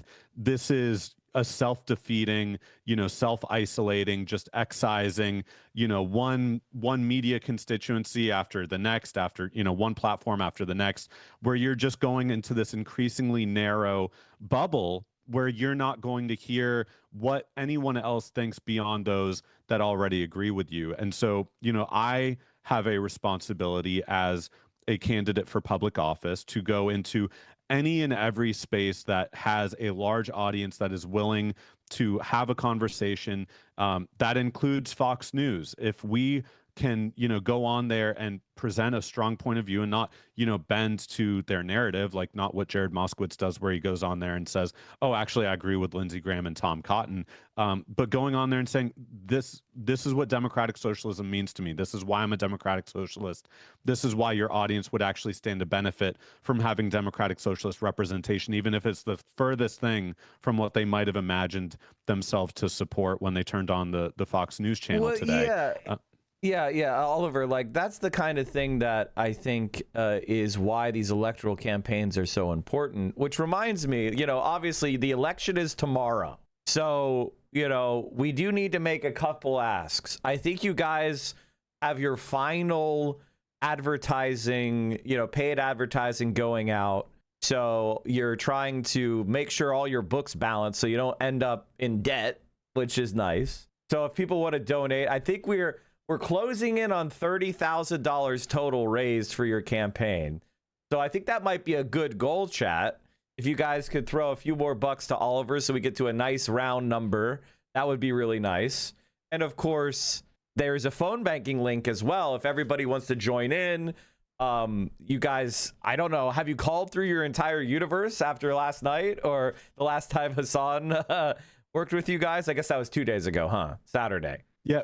We've called through the universe. Not everyone answers the phone, as you know. Right. I mean, we're talking about like single digit percentage point contact rate. So we do need to continue calling. So anyone in chat, anyone in the Central Committee that's got a few hours to spare today or tomorrow, you can be calling up through when polls close at 7 p.m. Eastern tomorrow. And yes, we absolutely need the fundraising support. So the Mike from PA special Central Committee link, we have to send our last wire to our media firm by 5 p.m. Eastern today. That's the last moment that banks can accept the wires. And this is for our streaming ads on Hulu, on YouTube TV, when people are actually watching television through these streaming services. We want to be able to reach them. We're being outspent on the airwaves. Just to give the Central Committee an idea of who we're up against, who's actually spending money on Jared Moskowitz's behalf, because of course he's had hundreds of thousands of dollars earmarked by AIPAC and by Democratic Majority for Israel and all of the corporate PAC donations that he receives. But there are also two super PACs that are spending right now in our district. One of them, New Democratic Majority. This is a shell PAC for Wall Street banks, and they're spending $250,000. And then OpenAI and Palantir and Anderson Horowitz, they're spending over $300,000 for, I believe it's called Think Big, is the PAC. And Jared Moskowitz is someone who opposes a moratorium on AI data centers. He is pro AI. He's pro data center. He puts out a bunch of AI slop on his page. If you look at his social medias, if you care to subject yourself to that. So we're being outspent. Over $500,000 in super PAC ads have descended down on the district in the final weeks of this race. It's actually very interesting. After I had called Donald Trump the pedophile president on Fox News, the following Monday, we started to see these super PACs come in and spend this money. So the donations that we receive over the next 4 hours and 52 minutes, we're going to send in a wire to our bank, we're going to send our wire from the bank to our media firm for that last gasp, that last push of advertisements. And well, we're election is our tomorrow, so you need, that's that. We got to leave it all out on the field. So I think you've made a good pitch. Obviously, the concern that I always have when we talk about these campaigns is the way that the Democratic Party is kind of totally okay with these large super PAC interventions. And it seems to me to be a significant shift to the right. I remember when Citizens United was decided, during, Obama's administration, and he went during the State of the Union and talked about how it was going to be a flood of corporate money, and Supreme Court judges shook their heads. I believe someone screamed, "You lie." And everything that he said came to pass. But instead of the Democratic Party kind of like going to Obama and having him lead the charge against these super PACs, it almost seems like they're complicit. Do you think that there needs to be a reckoning within like how the Democratic Party itself operates? Sorry to put you on the spot here, but it seems to me that like a lot of the decision makers in DC are not just in favor of these super PACs, but are absolutely like personally profiting. So how do we fix the country unless we fix that? Yeah, it's absolutely the DNC consultants, the people who they're able to set up a super PAC. I mean, many of these super PACs, especially the ones that are receiving the earmarks from AIPAC, they're being created, established, incorporated spending all of their money within like a couple of weeks right before these elections, before they even need to do their first financial disclosure. It's only after a lot of these races that we even understand where a lot of this last minute money comes in from. So the Democratic Party, we just saw, I believe the DNC adopt a resolution to abolish ICE. Fantastic. That shows the power of outside organizers and people really pressuring this party, which is adrift right now with Ken Martin as DNC chair, and the fallout from this botched autopsy that they attempted. The DNC has the power to ban corporate PAC money, to ban super PACs from advertising in primary elections. They can censure, their members. We saw the Arizona Democratic Party censure Kyrsten Sinema before she ultimately left the party and became an independent. So there are disciplinary mechanisms. I'm not going to sit here and say that they're adequate, but there are disciplinary mechanisms that the Democratic Party, the DNC, can enforce to get this dirty money, this blood money, and when it comes to AIPAC, out of our elections. But there has to be an enforcement mechanism in place, and there has to be a real disciplinary structure, because right now it's just a free-for-all, and it's because a lot of the people that could have the power to move these regulatory frameworks forward within the DNC, they're exactly the people that are making the money from propping up these super PACs and making the multi-million-dollar television advertising commissions, and the billionaires that are funding AIPAC and these other corporate PACs, the Anderson Horowitz, they've got money to burn. This is an investment that they make that is multiplied many times over by the return on that investment when they've got, Jared Moskowitz sits on the task force for AI regulation in Congress. Like, it's not an accident that they're just picking him as the first incumbent Democrat being challenged by a DSA primary challenger to have 300 grand dumped in from the AI lobby. They want a friendly face when they go to Washington to lobby for AI deregulation and to make sure that they can continue to do whatever they want. And they're buying influence. That's the very function of these super PAC ads. It's not just out of the goodness of their heart that they, agree more with that someone's going to do a better job. No, they're buying influence so that they can get what they want once that person is in office and say, hey, the same way that we had 300 grand for you, it could be 300 grand against you, or $8 million as they spent in New York 12 earlier this year. So they've got the carrot and the stick. That's enabled by this Citizens United v. FEC decision. Right. That's just supercharged money in politics. Well, I think it has to do with this. Obviously you're campaigning for the Democratic Party nomination. You're a proud DSA member. For me, it feels like there's a deep contradiction in the party, right? And like, especially the congressional membership. So depending upon how you look at the term progressive, there's between 80 and 114 progressives in the Democratic caucus, right? So either just slightly less than half or just slightly more than half. And they are pursuing a kind of political or policy gamut that seems to be completely in contradiction with the leadership, who is all opposed to it. Like, for example, Medicare for All. Medicare for All, I think right now has something like 114 co-sponsors in the House, right? Just over half of the Democratic caucus. But Hakeem Jeffries just came out yesterday and basically spoke out against Medicare for All, even though it has widespread public support, especially among Democrats, but also good inroads among Republicans and independents as well. What do you believe we should do to kind of like fix that misalignment? And would you support Hakeem Jeffries for speaker, or are you looking to help develop an alternative?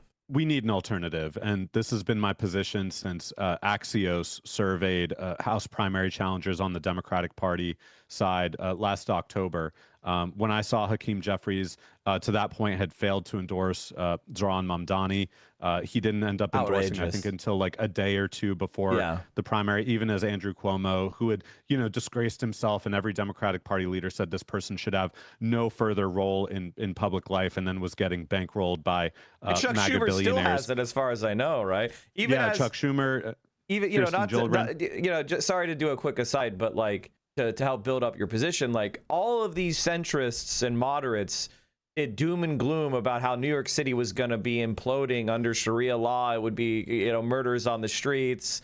The skies would be black with crime. And, regular people would flee in droves as the economy crashed.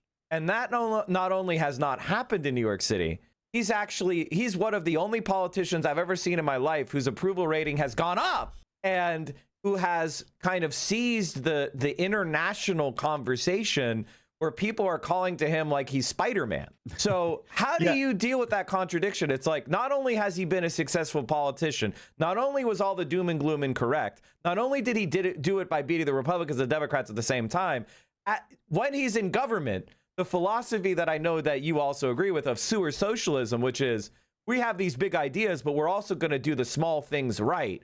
We're going to take care of the potholes and we're going to take care of the blue sky policy. Why do you think there's so much resistance within the Democratic Party? Is it really just as simple as money in politics, or is this a generational thing? What do you ascribe to it? I mean, I think it's money in politics. I think, frankly, there's a stated way of doing things that, really tells people, like, there's this philosophy that you build up your political capital campaigning for public office and then you spend it, and like the expense of that political capital is going to make you less popular, and so you need to like pick and choose what you're going to prioritize. It's absolutely not true. I mean, we're seeing the fallacy play out in real time. Like Zoran expanding his spending his political capital is like returning an investment of goodwill from the people of being like, oh wow, he's actually doing what he said he was going to do. This is awesome. Like, but he's getting people who were skeptical of him won over to be more supportive. And I think that just challenges, the two-party, preconceived notion that government, Democrats have bought into like this, what are the, forget the number of words, the most dangerous words in the English language are, I'm from the government and I'm here to help. Right. Like The New York Ronald City Reagan is like, quote. you're from the government, like you're here to help. That's awesome. That's sick. That's what we're seeing play out. That's because, in real Oliver, time. it's not just words. It's this is something like, I think a lot of people think it's just communication, but I want to make sure that everyone understands this is in New York City. And I know you're in Florida and not New York, but he filled almost 200,000 potholes since he's come into office, which is an increase of 47% rate of filling potholes. So it's not just that he's marketing what the government is doing. It's that you're seeing like the government's activity is going up 50% in one of those areas that we all are constantly frustrated with, which is the maintenance of our infrastructure. And that is hard work. Every pothole is hard work. And to see those numbers go up so dramatically based on his youth and I think, you guys have a lot in common in that you both want to serve the people and take care of your constituents and be energetic, as well as, being somebody who is an ideas guy. So isn't that, is constituent services and the relationship with the community something that you believe that all of us who are on the left should focus on, like Zoran has? Without question. And I think it really speaks to the fact of the morale of public employees in the city of New York. Like, they would not be working this well, this efficiently, if they did not believe in the project, that they were being empowered to actually do their jobs well. And I think politicians are, so ready with excuses and so risk averse and just, want to sit on their haunches and not really try new things or to be active in the community. I think this is really building up support and showing taxpayers. I mean, this is, one thing that I think is so incredibly important. And even with the legislation that Biden and Democrats passed during his administration, we didn't necessarily see the return on taxpayer investment. It was tax credits where if you bought an electric vehicle or if you did these other things, where you were like on the consumer side, maybe you would see a benefit. Demand but, subsidization as opposed to government.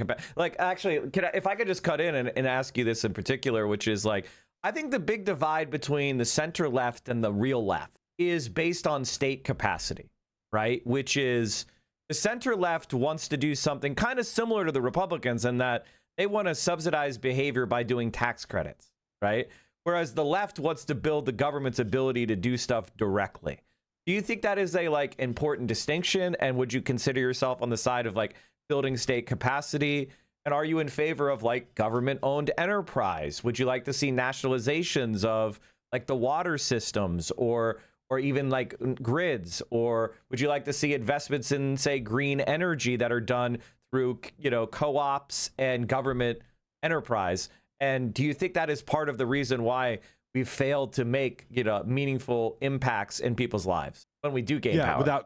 Without question, it is that delineation of state capacity versus what is ultimately market-based reforms. If you are you know, legislating and governing to the whims of the market and the consumer marketplace, then you're only going to make a positive impression on people who have the capital to engage in market-based activities. So the state capacity is providing these universal benefits that we all enjoy. And so, you know, we've had actually privatization of public utilities here in Florida in this district. And a few years ago, we saw the privatization of the Five Ash water treatment facility in the city of Fort Lauderdale that I spoke out against because it was predicted that the privatization of this publicly owned water treatment plant that serves the city of Fort Lauderdale and maybe 8 or 9 municipalities in the surrounding area, that it would lead to an increase in water utility rates. And the city commissioners and people just said,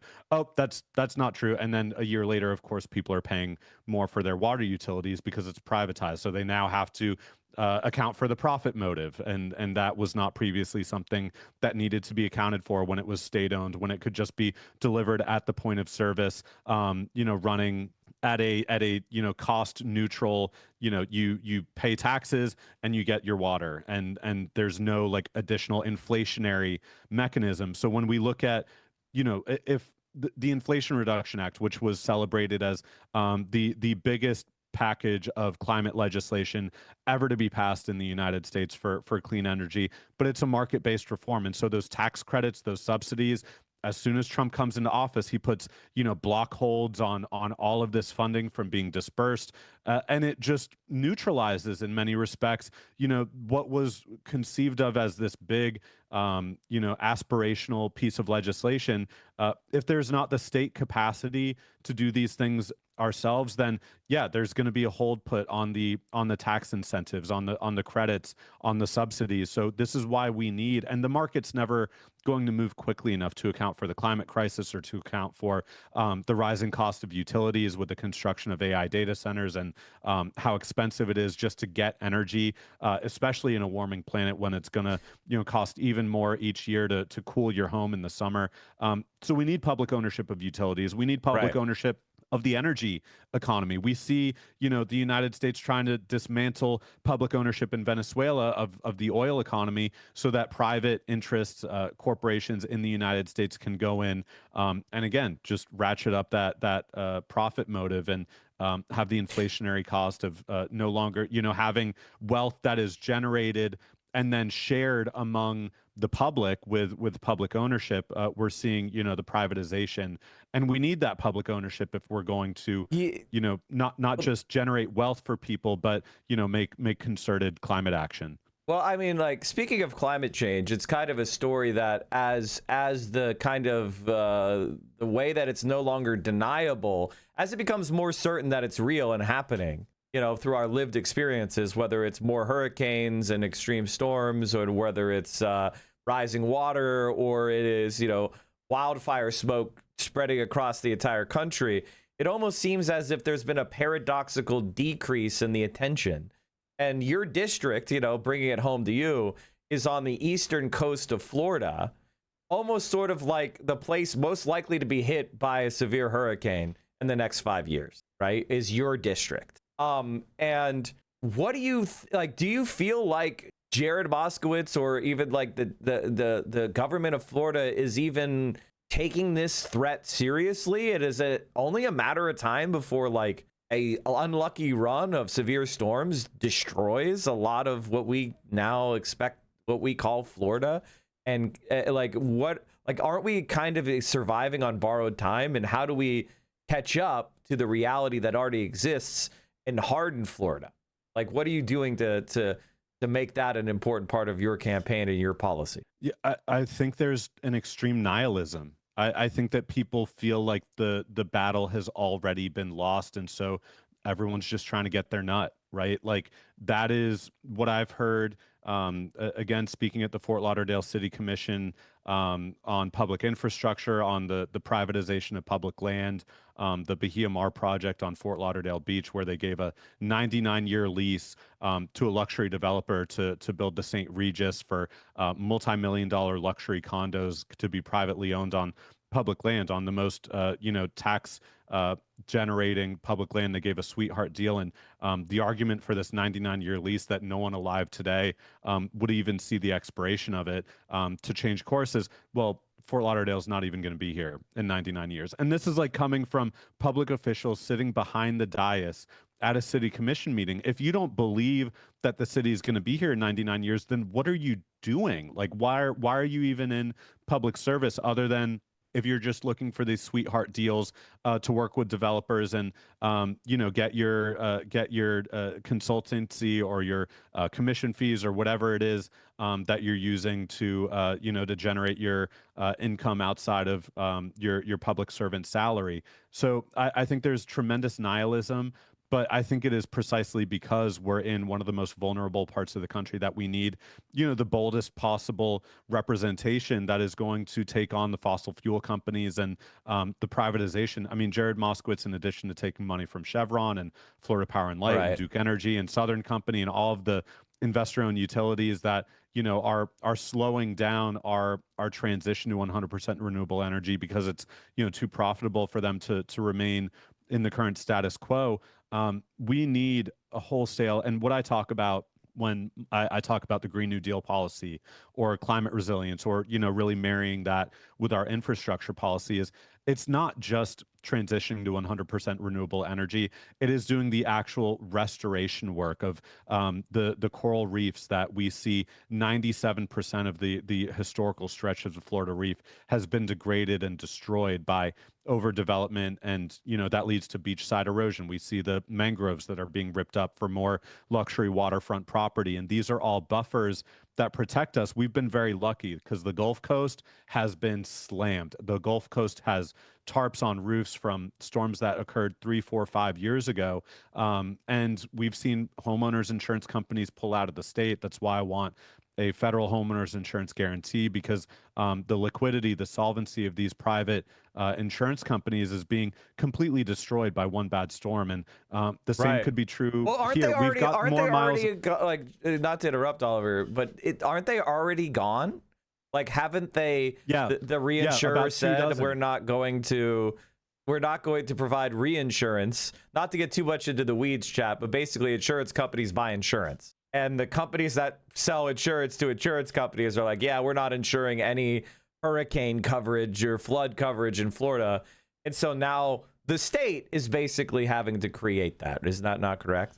Well, by the way, chat, I just realized the time. We went way over what you were supposed to do. Chat, we are dangerously close to that 30K goal. So why don't we go ahead, do that? Why don't you make your last appeal, Oliver, and I'll let you get back to the GOTV grind. Well, thank you, Mike, for having me back on. Thank you for all of your support and your endorsement. And Central Committee, cannot say enough about the way that you all have mobilized for us, not just with your donations, but with your volunteer time, with helping to boost our message on social media and really get the word out. We've seen, the fruition of all of these months of infrastructure building that we've done that's been, impossible to separate from your support. So that infrastructure that we built 5 months ago, is really, we now have a team that is working at the highest possible capacity.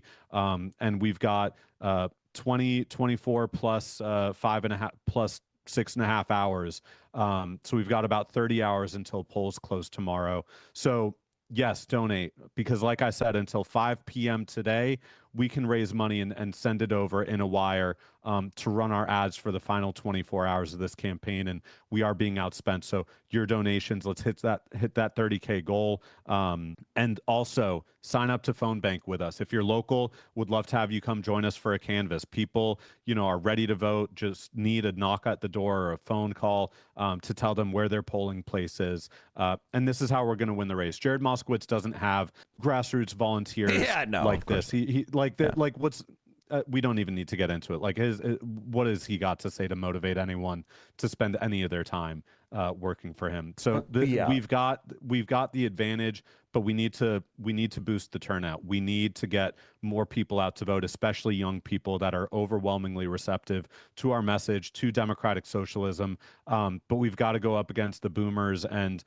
everyone that just takes the Zionist line, hook, line, and sinker, and buys into the propaganda like what we saw in recent weeks from, these attempted conflations of anti-Zionism with a hateful ideology. This is a campaign of collective liberation, of love for everyone in our community to make sure that our taxpayer dollars are spent responsibly. And your donations, your phone calls, your retweets, and everything else that you do is really going to make all the difference in the final hours of this race. And if you're local, make sure to get out and vote. Tell your 5, 10 friends, family, hit up your group chats, your WhatsApps, everything that you can do, your Instagram story, like whatever it is you can do to reach people. Do all of that, but also have a direct conversation, because that's going to be the most important. You can ignore a text message. It's a little bit harder to ignore a phone call or a face-to-face conversation. Yeah. Asking people to go out there and vote. So don't be afraid to apply that light social pressure to motivate people, because there is some strong social pressure. I'm like, are you voting for Oliver Larkin? So this is what we need.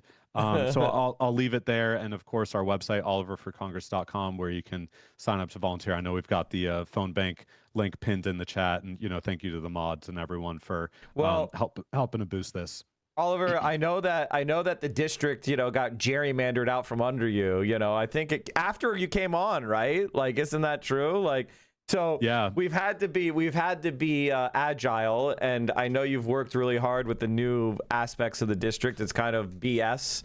The Republicans were able to basically cheat. So we're gonna run through the tape. I know you can do this. If we could get your message out, and obviously, I don't care what district you're in. If people knew that Jared Moskowitz is Ron DeSantis Democrat, they're not voting for that guy.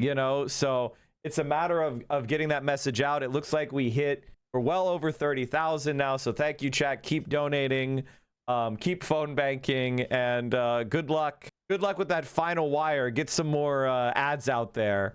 And thanks so much for coming on. Is there any final things you'd like to say before we let you go? I don't know if chat has seen the ad, but as you're saying, we are using Jared Moskowitz's own words against him in our ad. We've got him on the Patrick Bet David podcast saying, "I'm a twice appointed Ron DeSantis Democrat," with the headline, "Meet the Democrat helping Elon Musk gut the federal government." So if we reach Democratic voters with this message, I can guarantee you it is going to mobilize them, and we'll get some better representation in there. So that's it. That's all I got. I've got many more get out the vote conversations to do, but I'm really glad to come back on stream with you, Mike.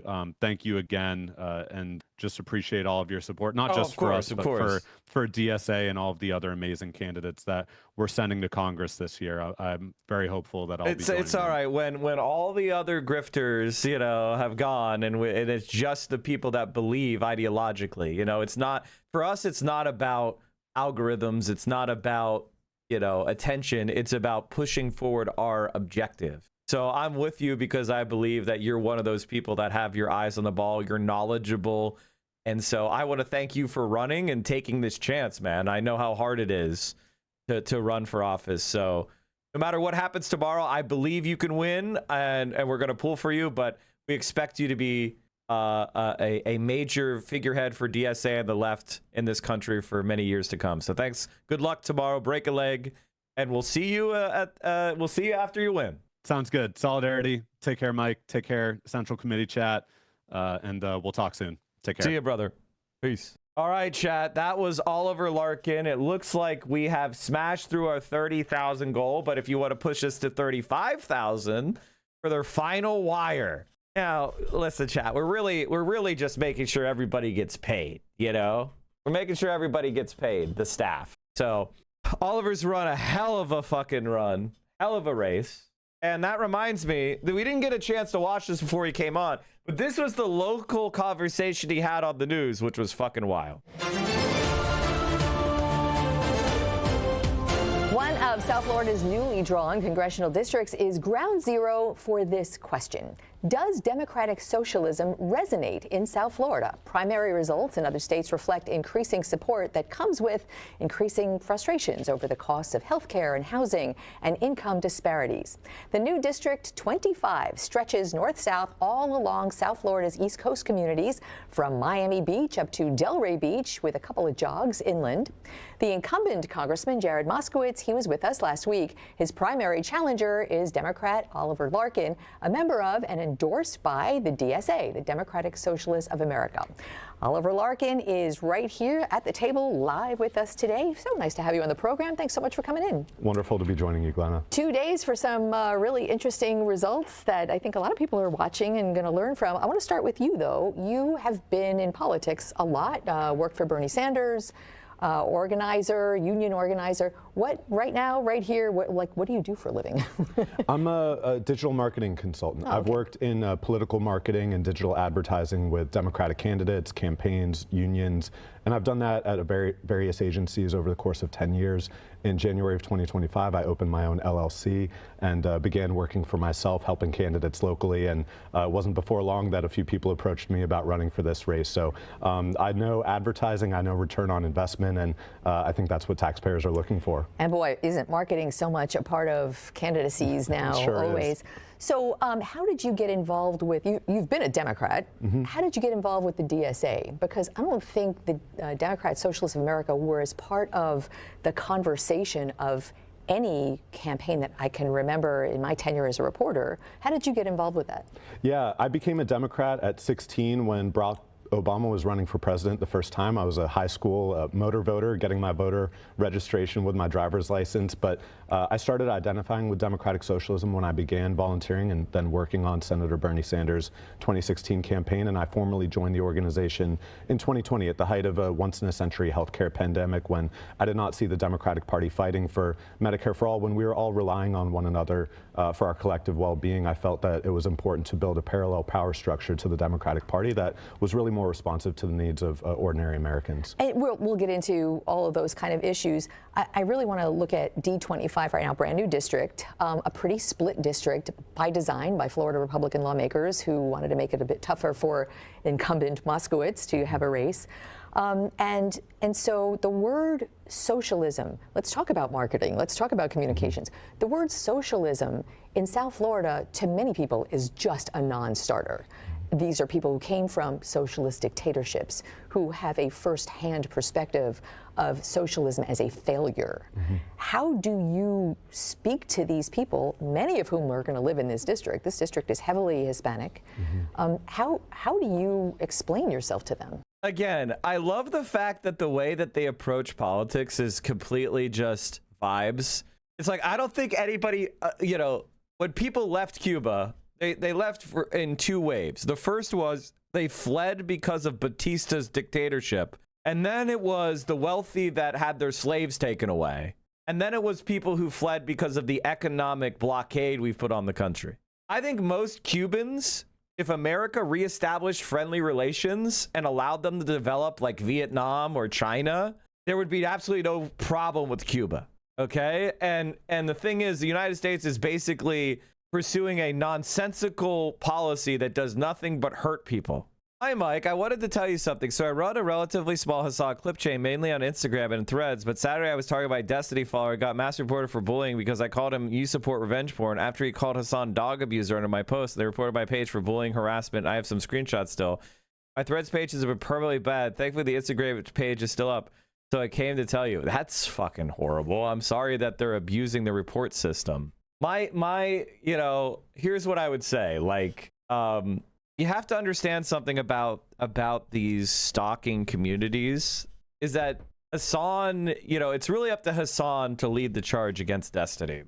Obviously we're going to fight back, but the guy has to be sued and he needs to have a restraining order put against him. It is what it is. Yeah, the operative word is democratic, that I want popular collective input over the systems that govern our lives. And I believe this lady deleted her Instagram and locked her Twitter after this? You don't say. Party democracy. I believe in upholding our civil and constitutional rights, which many people fled places like Cuba or Nicaragua, as my wife's parents did back in the 1980s, looking for a better life in the United States of America. And I believe that our policies are actually more supportive of people trying to achieve the American dream, making sure that employer-based health insurance is not an encumbrance to people starting their own small business, their entrepreneurships. And I think that when we look at what the fears of socialism are, we actually see the repression of social and political rights emanating from the Trump administration. And I think what the most popular policies that democratic socialists are running on, like Medicare for all, raising the minimum wage to a living wage, it really addresses the cost of living concerns that many in South Florida, including our Latino residents, have. And the devil is in the details and those things. Again, I want to talk about that, but I really worked hard for our interview today to define for myself, what does this mean? Because, you know, I think we try to get out of the political rhetoric and the propaganda. I really want to know factually, what does all of this mean? And you tell me if this is valid. U.S. markets create wealth, and then the government supplies some of the, well, hopefully all of the safety net. In democratic socialism, the market creates wealth, and then taxes and regulation spread it out for everyone's benefit. I mean, like, I don't feel like we know what the right answer is for how to transition beyond capitalism, right? And there is a continuum between full command economy or fully automated space, you know, gay luxury space communism on the one hand, and, you know, liberalism. And what we're trying to do is take in the lessons of the historical failures of things like pure command economies and learn how to take a new path to maximize the development of the productive forces and transition to a post-capitalist, you know, system, economic system, which basically is abundance for everybody, wealth for everybody, common wealth. And so, you know, in China, they say that they have a market socialist government. In you know, the Nordics, they have a social democracy. But all of them have systems that are far more interested in the development of the people, like the average working class person. And whether you do that through, you know, the various competing strategies, what's clear is we need to take power away from the capitalist class and start putting money back into the pockets of workers. Does that sound valid to you? I think that's a fair characterization. I think that we have a system currently with quite low corporate and higher earner income and tax rates. And I want to see us restore much of the mid-20th century top marginal tax rates, making sure that we're closing tax loopholes so that we're actually having equitable payment into the systems that are very popular, like Medicare, like Social Security, but that do not provide the full spectrum of care. So I think that that's an accurate way to represent it. All right, so let's get into Medicare for all. Everybody needs health care. Not everyone gets the health care they need. That's just a fact in the United States. A function of money is involved in healthcare, but there's also the pharmaceutical industrial complex. It is a big business. Translate for me a very utopic idea of everybody getting the very best healthcare they need for free, not only paying for it, because that's always everyone's question, and that's a big one, but incentivizing the people working in it to be the best doctors, not overwhelmed with the medical needs of people who are so sick. Talk to people who have to pay for the person who smokes and drinks and doesn't eat well and is terribly unhealthy, when the person who's paying for it is very conscious of their health.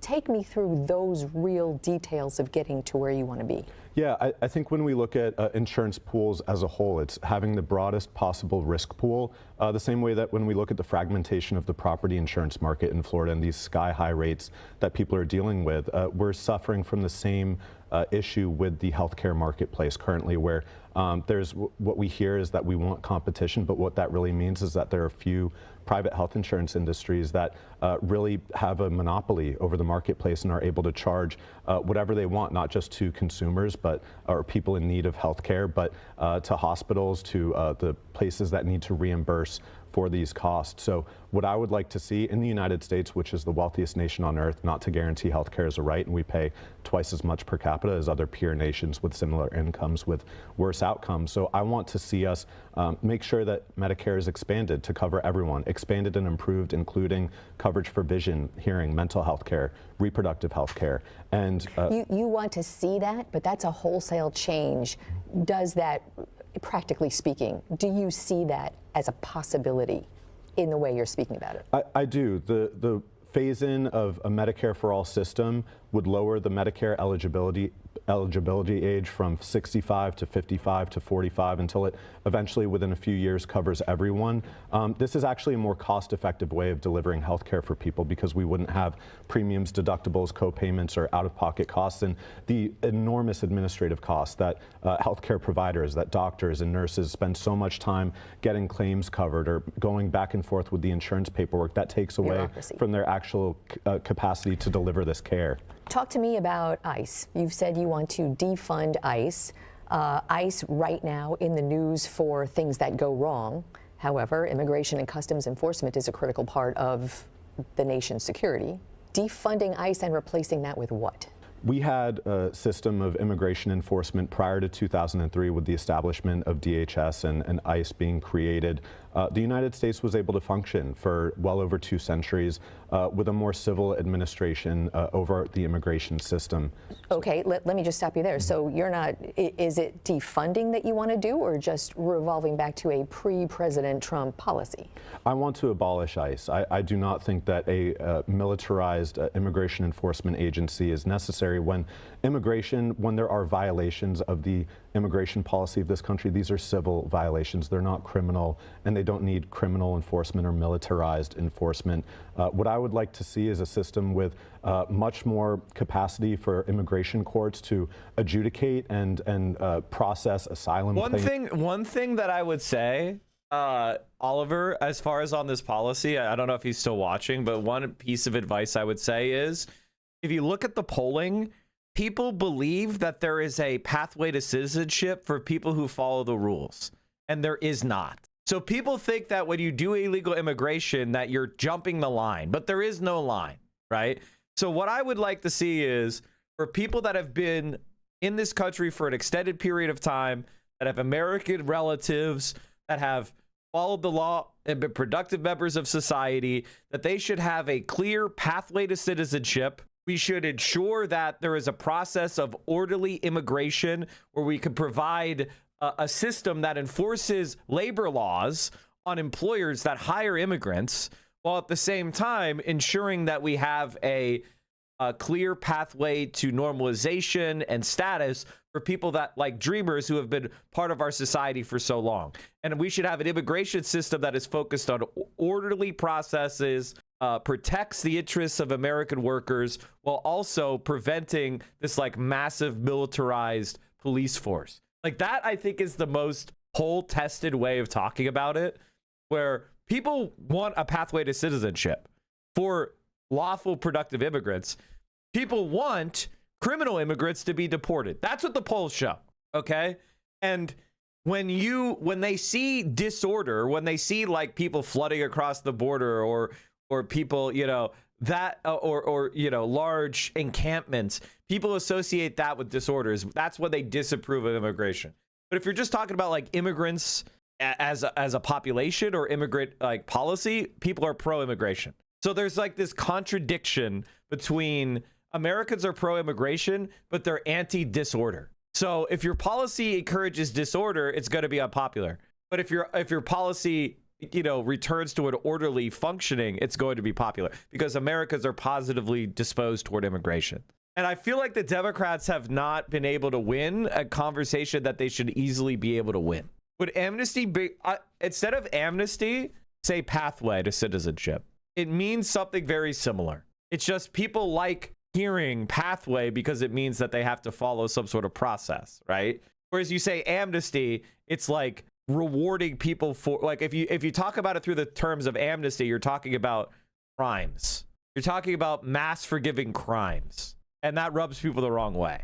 So pathway to citizenship is people following the rules and being orderly and doing their paperwork, amnesty is we forgive criminals. And again, it means the same thing. It means actually the same thing, but it's just the way you phrase it. It's why, like, you know, part of like talking about policy is understanding what you're trying to do underneath all the rhetoric. And I think it's like the more people study policy, the less they're attracted to rhetoric. And the less people know about policy, the more they're attracted to like slogans and whatnot. Because if I identify with the left through a slogan as opposed through an ideological policy set, then when you try to change the slogan, it feels like you're attacking my identity as a left winger, as opposed. So I want you guys to get smarter so that you're able to like dispose of slogans that are not working for us because you have faith in the underlying policy. And process people to make sure that there is documentation. I want to have a safe and secure border. That means a humane border where people are not risking their lives to come to the United States of America. Exactly. I want to make sure that people, when they come into the United States, they're duly processed and they receive This is great. This is great. Paperwork so that they're able to pay and contribute to society and really achieve the American dream. We know that immigrants are more predisposed to entrepreneurship, to small business ownership. They pay taxes into systems they don't always have the eligibility to receive the benefits from. So we need immigrants in our society. And I think that if we have a more holistic and humane approach to immigration enforcement, I think that's going to be to the betterment of not just those of us in South Florida, but across the country. Another big issue that's going to be in 25, where I think the statistic is 1 in 4 voters in D25 is Jewish. You have said you want to essentially defund Israel. Israel, one of many countries that the U.S. contributes to. How are you going to explain to your Jewish voters that you would like to essentially put Israel in an existential threat? I look at this as making sure that we actually practice democracy abroad as well as at home. And when the nation-state law in Israel was passed in, I believe, 2018, that created a much more tiered system of citizenship that privileges Jewish citizens above Palestinians. I don't believe it is in the United States' interest to support that. And we've also got our own laws on the books, the Leahy laws, that prohibit the military funding from the Department of Defense and Department of State from providing Let me just stop you for 1 second. That actually is factually incorrect. There was not a Palestinian state in 18. What I want to talk about is the hearing. It's sort of like this kind of lawyerly conversation where we're like, oh yeah, you know, it's not genocide because they don't have a state. Jews didn't have a state in Germany. What are you saying? It doesn't make sense. It doesn't make any sense. Your argument doesn't make any sense. Now, the state of Israel exists in 1948, which actually was supposed to be a two-state solution and then rejected by the Arab. By the way, if I moved into your fucking neighborhood and said, okay, I'm taking half the houses, including yours, and then said, what do you mean? It's a two-neighborhood solution. Why are you complaining? And again, the reason why they say Arab is because they're trying to deny Palestinian national identity. States, but here and now, a large chunk of the funding that goes to Israel is defensive funding for Iron Dome, or rather defensive, and then military funding greatly increased after the October. Which is not even true. Like, we give them this is so fucking stupid. We give them bombs. We give them F-35s. We give them logistical support, including radar, satellite, logistics support, meaning like mid-air refueling. We are doing intelligence support. We're allowing them to access our most advanced technology, algorithms, databases, cloud computing, target selection, intelligence assistance. We have diplomatic assistance, both in direct state to state, but also international institutions. We give them financial backing. The United States of America guarantees the debt of Israel. Did you know that? Like, if Israeli sovereign debt ever goes into default, the American taxpayer is on hook to pay it. So, like, the idea that, oh, it's just the Iron Dome is fucking insane. 7th massacre. So I guess my question to you is, taking away Israel's money, which actually is a much more complicated equation because Israeli tech and the economic benefits that come back to the U.S. for job creation is all part and parcel of that, which not a lot of people talk about. But taking away a defensive mechanism for a state which has an existential threat all around it, stated by... Existential threat all around it. What the fuck is she talking about? No, seriously, what the fuck is she talking about? The terrorists who want to annihilate it. You're essentially taking away defense. And I think that's a very important thing for... Every single one of these races throughout history have always said, we have to attack you because if you could, you'd attack us. As they steal the land, as they do illegal settlements, as they target children directly. I mean, we have direct physical testimony and evidence that Israeli soldiers would shoot different body parts of children on different days. So on Monday, they'd shoot at children's kneecaps. And on Tuesday, they'd shoot them in the heart. And Wednesday, they'd shoot them in the genitals. On Thursdays, they'd shoot them in the head. I'm not kidding.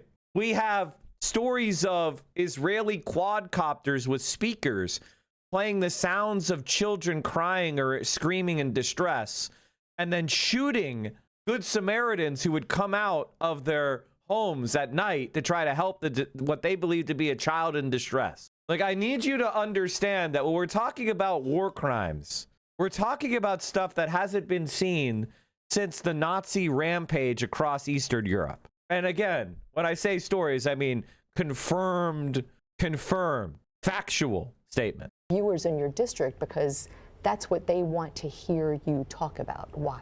Israel is committing a genocide in Gaza. That's incorrect. That is factually incorrect. It has been regarded by the United Nations and Amnesty International and even Israeli human rights organizations, including B'Tselem. There's the definition of genocide in the UN, the UN has said this, does not apply to what many people might think as a disproportionate wartime action. That's what that is in many people's minds. Genocide is a very specific thing. Actually, genocide being committed against Jewish people. That's not true. The guy who came up with genocide very specifically wanted to expand the concept to not just be about Jewish people, but rather the phenomenon of targeting groups for extermination. That's why it's stuff like racial group, ethnic group, religious group. The genocide definition is intended to be expansive. It's not intended to just describe one specific group being targeted. That's like an insane position. It doesn't even make sense. He's botching some sort of Hasbara. Not by Israel. And that's just a fact. I mean, the United Nations recently in Geneva found that the IDF had deliberately targeted women and children. There's been famine conditions imposed over the Gaza Strip by the blockading of aid entering the Strip. There's been indiscriminate bombing of hospitals, of mosques, of churches, of... Again, I'm going to have to stop you, as that is factually not correct. Yes, it is. It's 100% factually correct. I mean, there is something like I think Mehdi Hassan did like a minute on this. Like, this was last year. Like, I need you guys to understand how batshit crazy she is. The G word, genocide. Most media outlets in the West, even now, even as Israel continues to proudly flatten Gaza and starve the Palestinians of Gaza, refuse to use the term genocide. Joe Biden last year went out of his way to say what's happening in Gaza is not genocide. Keir Starmer refuses to say it is. And pro-Israel groups often accuse anyone who says Gaza is a genocide of perpetrating an anti-Semitic blood libel. And yet here's the thing they don't want you to know. Genocide experts are almost all in agreement that what's happening is a genocide, per the legal definition under the Genocide Convention, acts committed with the intent to destroy in whole or in part a national, ethnic, racial, or religious group. So here are the names, the expert names you need to know, including Jewish and Israeli experts, on the subject of genocide to avoid being gaslit by apologists for Israel. First, there are the academic experts who say Gaza is a genocide. Martin Shaw, who literally wrote the book, What is Genocide? Melanie O'Brien, who is the literal president of the International Association of Genocide Scholars. Dirk Moses, who is the senior editor of the Journal of Genocide Research.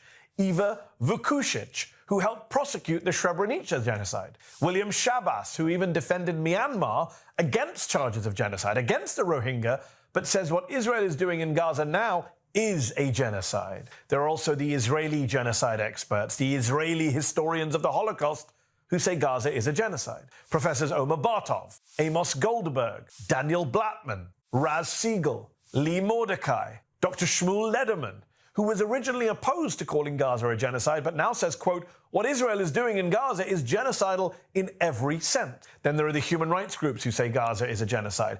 Amnesty International, Human Rights Watch, the legal clinics at top US universities who say it's a genocide, at Boston University School of Law, at Cornell Law School, at Yale Law School, the United Nations organizations and experts who say it's a genocide, the UN Independent International Commission of Inquiry, the UN Special Committee to investigate Israeli practices, multiple UN special rapporteurs. In fact, speaking the other week to the Dutch newspaper NRC, the Israeli expert Ras Siegel said, can I name someone whose work I respect who doesn't consider it genocide? His answer, no.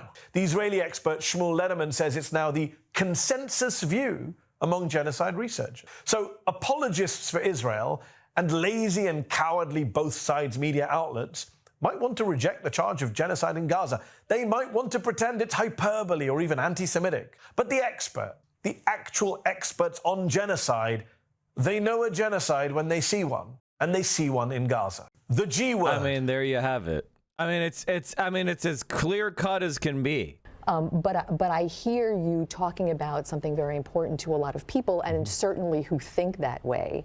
But as a congressman, and I'm being told we have to wrap, but as a congressman for District 25, I'm hoping your viewers will be able to hear you flesh that out a little more, as well as the Medicare for All and universal education. And we'll see you on the other side of Tuesday. Thank you so much for coming in. Thanks so much for having me, Glenna. She got an award for her Israel advocacy. She's literally a Zionist and was awarded by the Women's Zionist Organization of America. America is, we have a problem, folks. We have a problem. Which brings us to the newest Noah Samson video, how Asmongold lies for Israel. And then we're going to have to watch Hassan on Australian television. Hey everybody, welcome back to the channel. Asmongold, the streamer, responded to the video I made a little while ago called Asmongold's Terrorist Propaganda. An individual made a video about me. His name is Noah Samson. The video is called Asmongold's Terrorist Propaganda. And it was interesting because his response was to agree with the point of the video, that he supports terrorism as long as it's the US and Israel doing it. Terrorism is okay when we do it, but when they... Yes, that's correct. That's absolutely correct. But that... I think one of the things about Asmongold is people like him because he's greasy. Asmongold, there's no double standard here because he has different... Oh my God, guys. I figured out why people like Asmongold. There's apparently a sexual fetish around dirty men. It's this, I wasn't aware of this, but apparently there's like this gay sexual fetish. It's called like enrochification. I just learned about this. I'm not even kidding. Roachification. And so apparently it's like a sex thing. And so like people who are watching Asmongold are kind of like men who are sexually interested in gross men. Like it's homosexual fetish. And I never considered this as a possibility, but I guess it makes sense.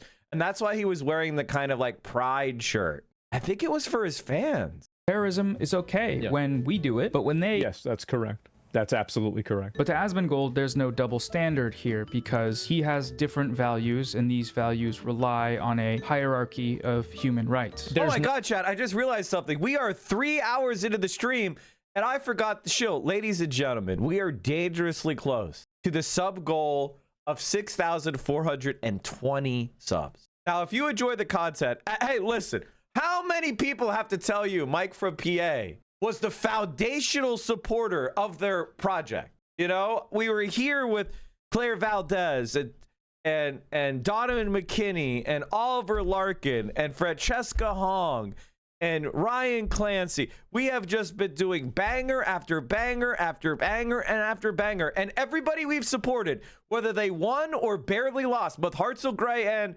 Francesca Hong ran legendary campaigns and came up just short, and they're going nowhere. They're going to be around. And then we have all the W's that we're accumulating as well. So the place for socialist politics is here, the Central Committee. But it can only exist if you support the stream by subscribing. I mean, how many mutuals of mine are going to Congress? We've got Chris Rabb. We've got Summer Lee. We've got Abdul. We've got Melat. We've got Daria Lisa. We've got, Ilhan Omar. I've got so many mutual. We got a mutual, extravaganza. I'm disappointed about Francesca. She'll recover. Don't you worry. I think a lot of people are going to like her even more and respect her even more because she's acting in such a dignified way and earning the respect of a lot of people that even coming out of this defeat, she's going to be even stronger. And I can't wait. I can't wait for her to, run again because we're going to win. Okay. And here's the thing. Bernie Sanders ran statewide and got his ass beat like a number of times. And then he realized, I did kind of well in Burlington. And so he ran for mayor of Burlington and he won by 10 votes. And then from running as, being a multiple successful mayor in Burlington, just like Zoran, he was able to parlay that into a statewide run for Congress. And then he ran against the Republican and the Democrat. And then he won, flipping the seat from red to blue. It used to have a Republican in the seat until Bernie flipped it. So, just because you get knocked down once. Omar Fateh, he just won a state Senate race after losing that mayor race, a close mayor race. He won. Now he's in the state Senate in Minnesota. So, you're seeing, even when Abdul El-Sayed, he lost his first run for governor. But now you see him winning that primary for Senate and now heading to the general. It's not just about the first bite of the apple. If you run and you raise your profile and you raise your name recognition and you earn support, and then after you get knocked out, you analyze and you come back with more energy and more effort, we're going to win. Is Francesca running again in 2020? I'm sure she'll run for something else. Jabari Brisport, he ran as a Green Party guy. He lost. And he ran as a Democratic primary, won big, and now he is a state senator. You could just see that people on the left, we don't get knocked down from one defeat. We don't have to win. We just have to win once, okay? We just have to win once. And then we're in like a tick, burrowed in. We're never getting rid of us.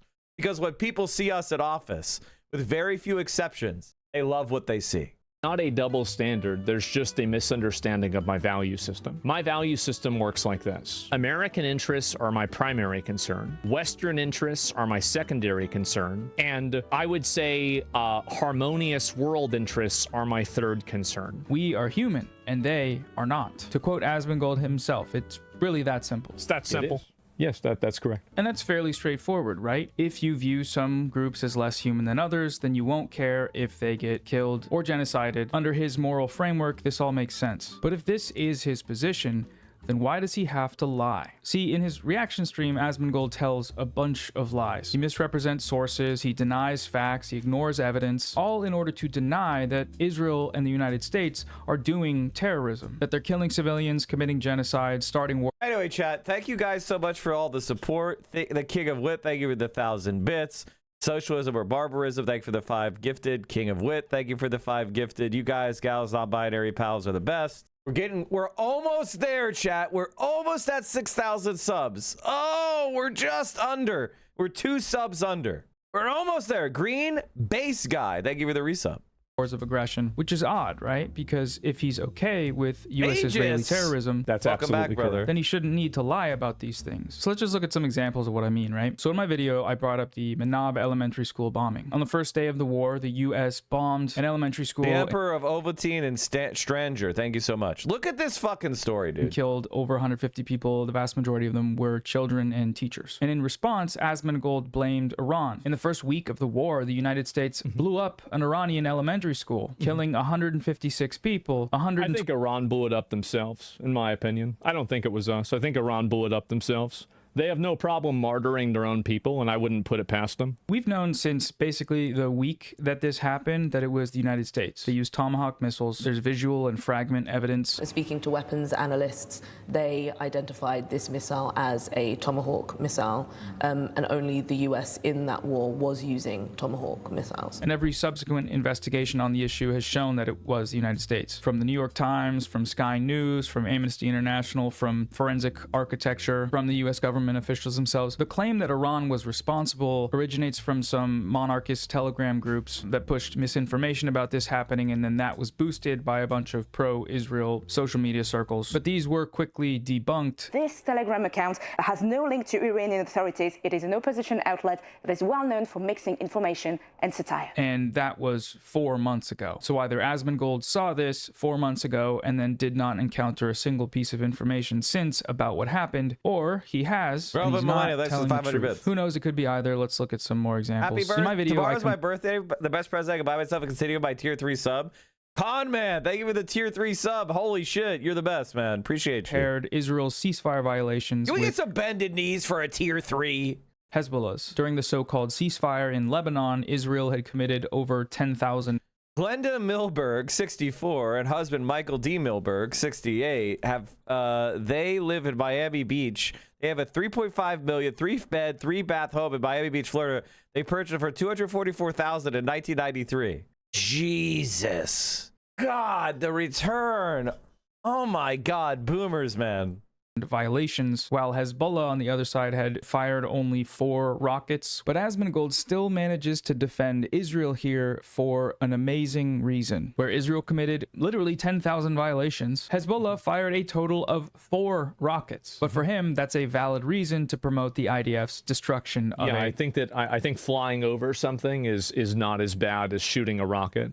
I think shooting a bomb at somebody is worse than flying an airplane. So what does Israel use to drop its bombs? Uses planes. Does he think the 10,000 violations were just people flying around doing nothing for no reason? They were bombing Lebanon thousands of times. They killed nearly 400 people. We saw a barrage of IDF missiles fired across Lebanon. This was the heaviest bombardment of the conflict so far. Again, does he actually just not know that Israel uses its planes for bombing, or is there another explanation? In my video, I brought up a report from the IAEA in 2018, which showed that Iran was abiding by the terms of the nuclear deal when the United States just pulled out. The point being that Asmongold's definition of terrorism included being untrustworthy in negotiations. They can't be allowed to be trusted. They've already broken too many deals before. They've lied too many times. That's what the US was doing here, so they're the terrorists. Pretty simple point, you'd think. Despite observations from independent experts that Iran was abiding by the terms of the agreement, it was the... Why are you citing the IAEA whenever... This is what he was just citing here. Why would you cite the IAEA whenever the IAEA also detected that Iran had uranium that was enriched at 60%? When the enrichment that you need for power is only 3 to 5%. That's exactly what the 2018 report found. Throughout the reporting period, Iran's total enriched uranium stockpile has not exceeded 300 kilograms, enriched up to 3.67%. The figure he's referring to of 60% didn't occur until years after the US withdrew from the nuclear deal. And if you're thinking, okay, maybe he's just confused or wrongfully throwing out the IAEA as a source when the figures disagree with him, he is lying here. Because someone in his chat calls him out. They point out that the report I'm citing is from 2018, and he reads the chat, ignores it, and moves on. Your own sources show that you're wrong. That's it. Like, I mean, this is insane. Like, what are we doing? 2018, yes. Of the agreement, it was the... I don't even think he knows what year it is. Like when October 7th happened. I don't think he really knows anything about what's going on around him. It's kind of weird that he even talks about politics this much when he obviously has no interest in it whatsoever and doesn't learn about a goddamn thing. All right, chat, 10 seconds left on the hype trains.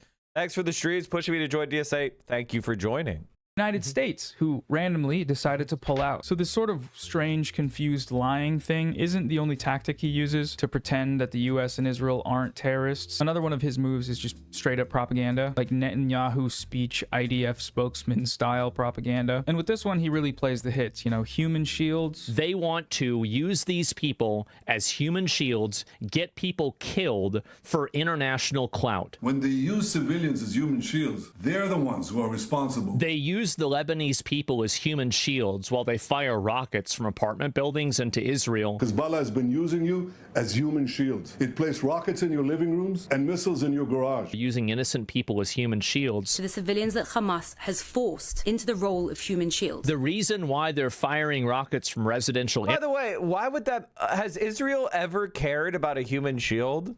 Has Israel ever cared about human shield? Not in my lifetime. They shoot right through that baby. They've never gave a fuck. They have always been willing to shoot children and elderly people and bomb hospitals. Like, I don't think they've ever given a fuck about so-called human shields. In fact, they've set up systems to make sure they kill children. Areas is so they can martyr these people. While we take extensive measures to minimize civilian casualties, Hamas makes every effort to maximize them. Human shields. Human shields. Human shields. Human shields. Human shields. Human shield. Human shields. Israel has the right to defend itself. He frames everything as if this is just a random attack. This is just randomly happening. It's happening because Israel is getting bombed. They're shooting missiles over to Israel. These are his go-to responses for any time I put evidence of Israeli war crimes or genocidal actions on the screen. Every single example, automatically, it's a canned response. He has no evidence for any of them. So like I show an example of an apartment block that Israel completely destroyed in late October in the Jabalia refugee camp in Gaza. Over 120 people were killed, the vast majority of them women and children. And Asmongold's response is to defend it automatically without even knowing what happened. Doing in Gaza is killing entire families by leveling apartment blocks, killing toddlers. And stop shooting rockets from apartment buildings. The IDF itself didn't even mention rocket fire. Like, he's going above and beyond to lie for Israel. And he ends up doing the same thing over top of a screenshot of a news story about Hind Rajab, the toddler that Israeli soldiers murdered with her whole family and denied them medical assistance. And then when they did grant it, they murdered the medical workers. 6-year-old Hind Rajab climbed into a car with her aunt, her uncle, and her cousins in Gaza City as they prepared to flee to the southern part of Gaza. But as they were in the car, an Israeli tank approached them and opened fire. Hind's 15-year-old cousin, Leon, called the Red Crescent for help. These were her last words recorded on the call with a Red Crescent dispatcher. Hello? Hello, dear? They are shooting at us. Hello? They are shooting at us. The tank is next to me. Are you hiding? Yes, in the car. We're next to the tank. Are you inside the car?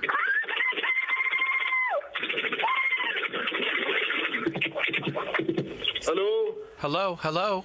Hello? That was 15-year-old Leon's last words, killed along with the rest of her family. The only one who remained alive was 6-year-old Hind. Wounded, she called the Red Crescent back, pleading with the dispatcher to be rescued. Come take me. You will come and take me? Do you want me to come and take you?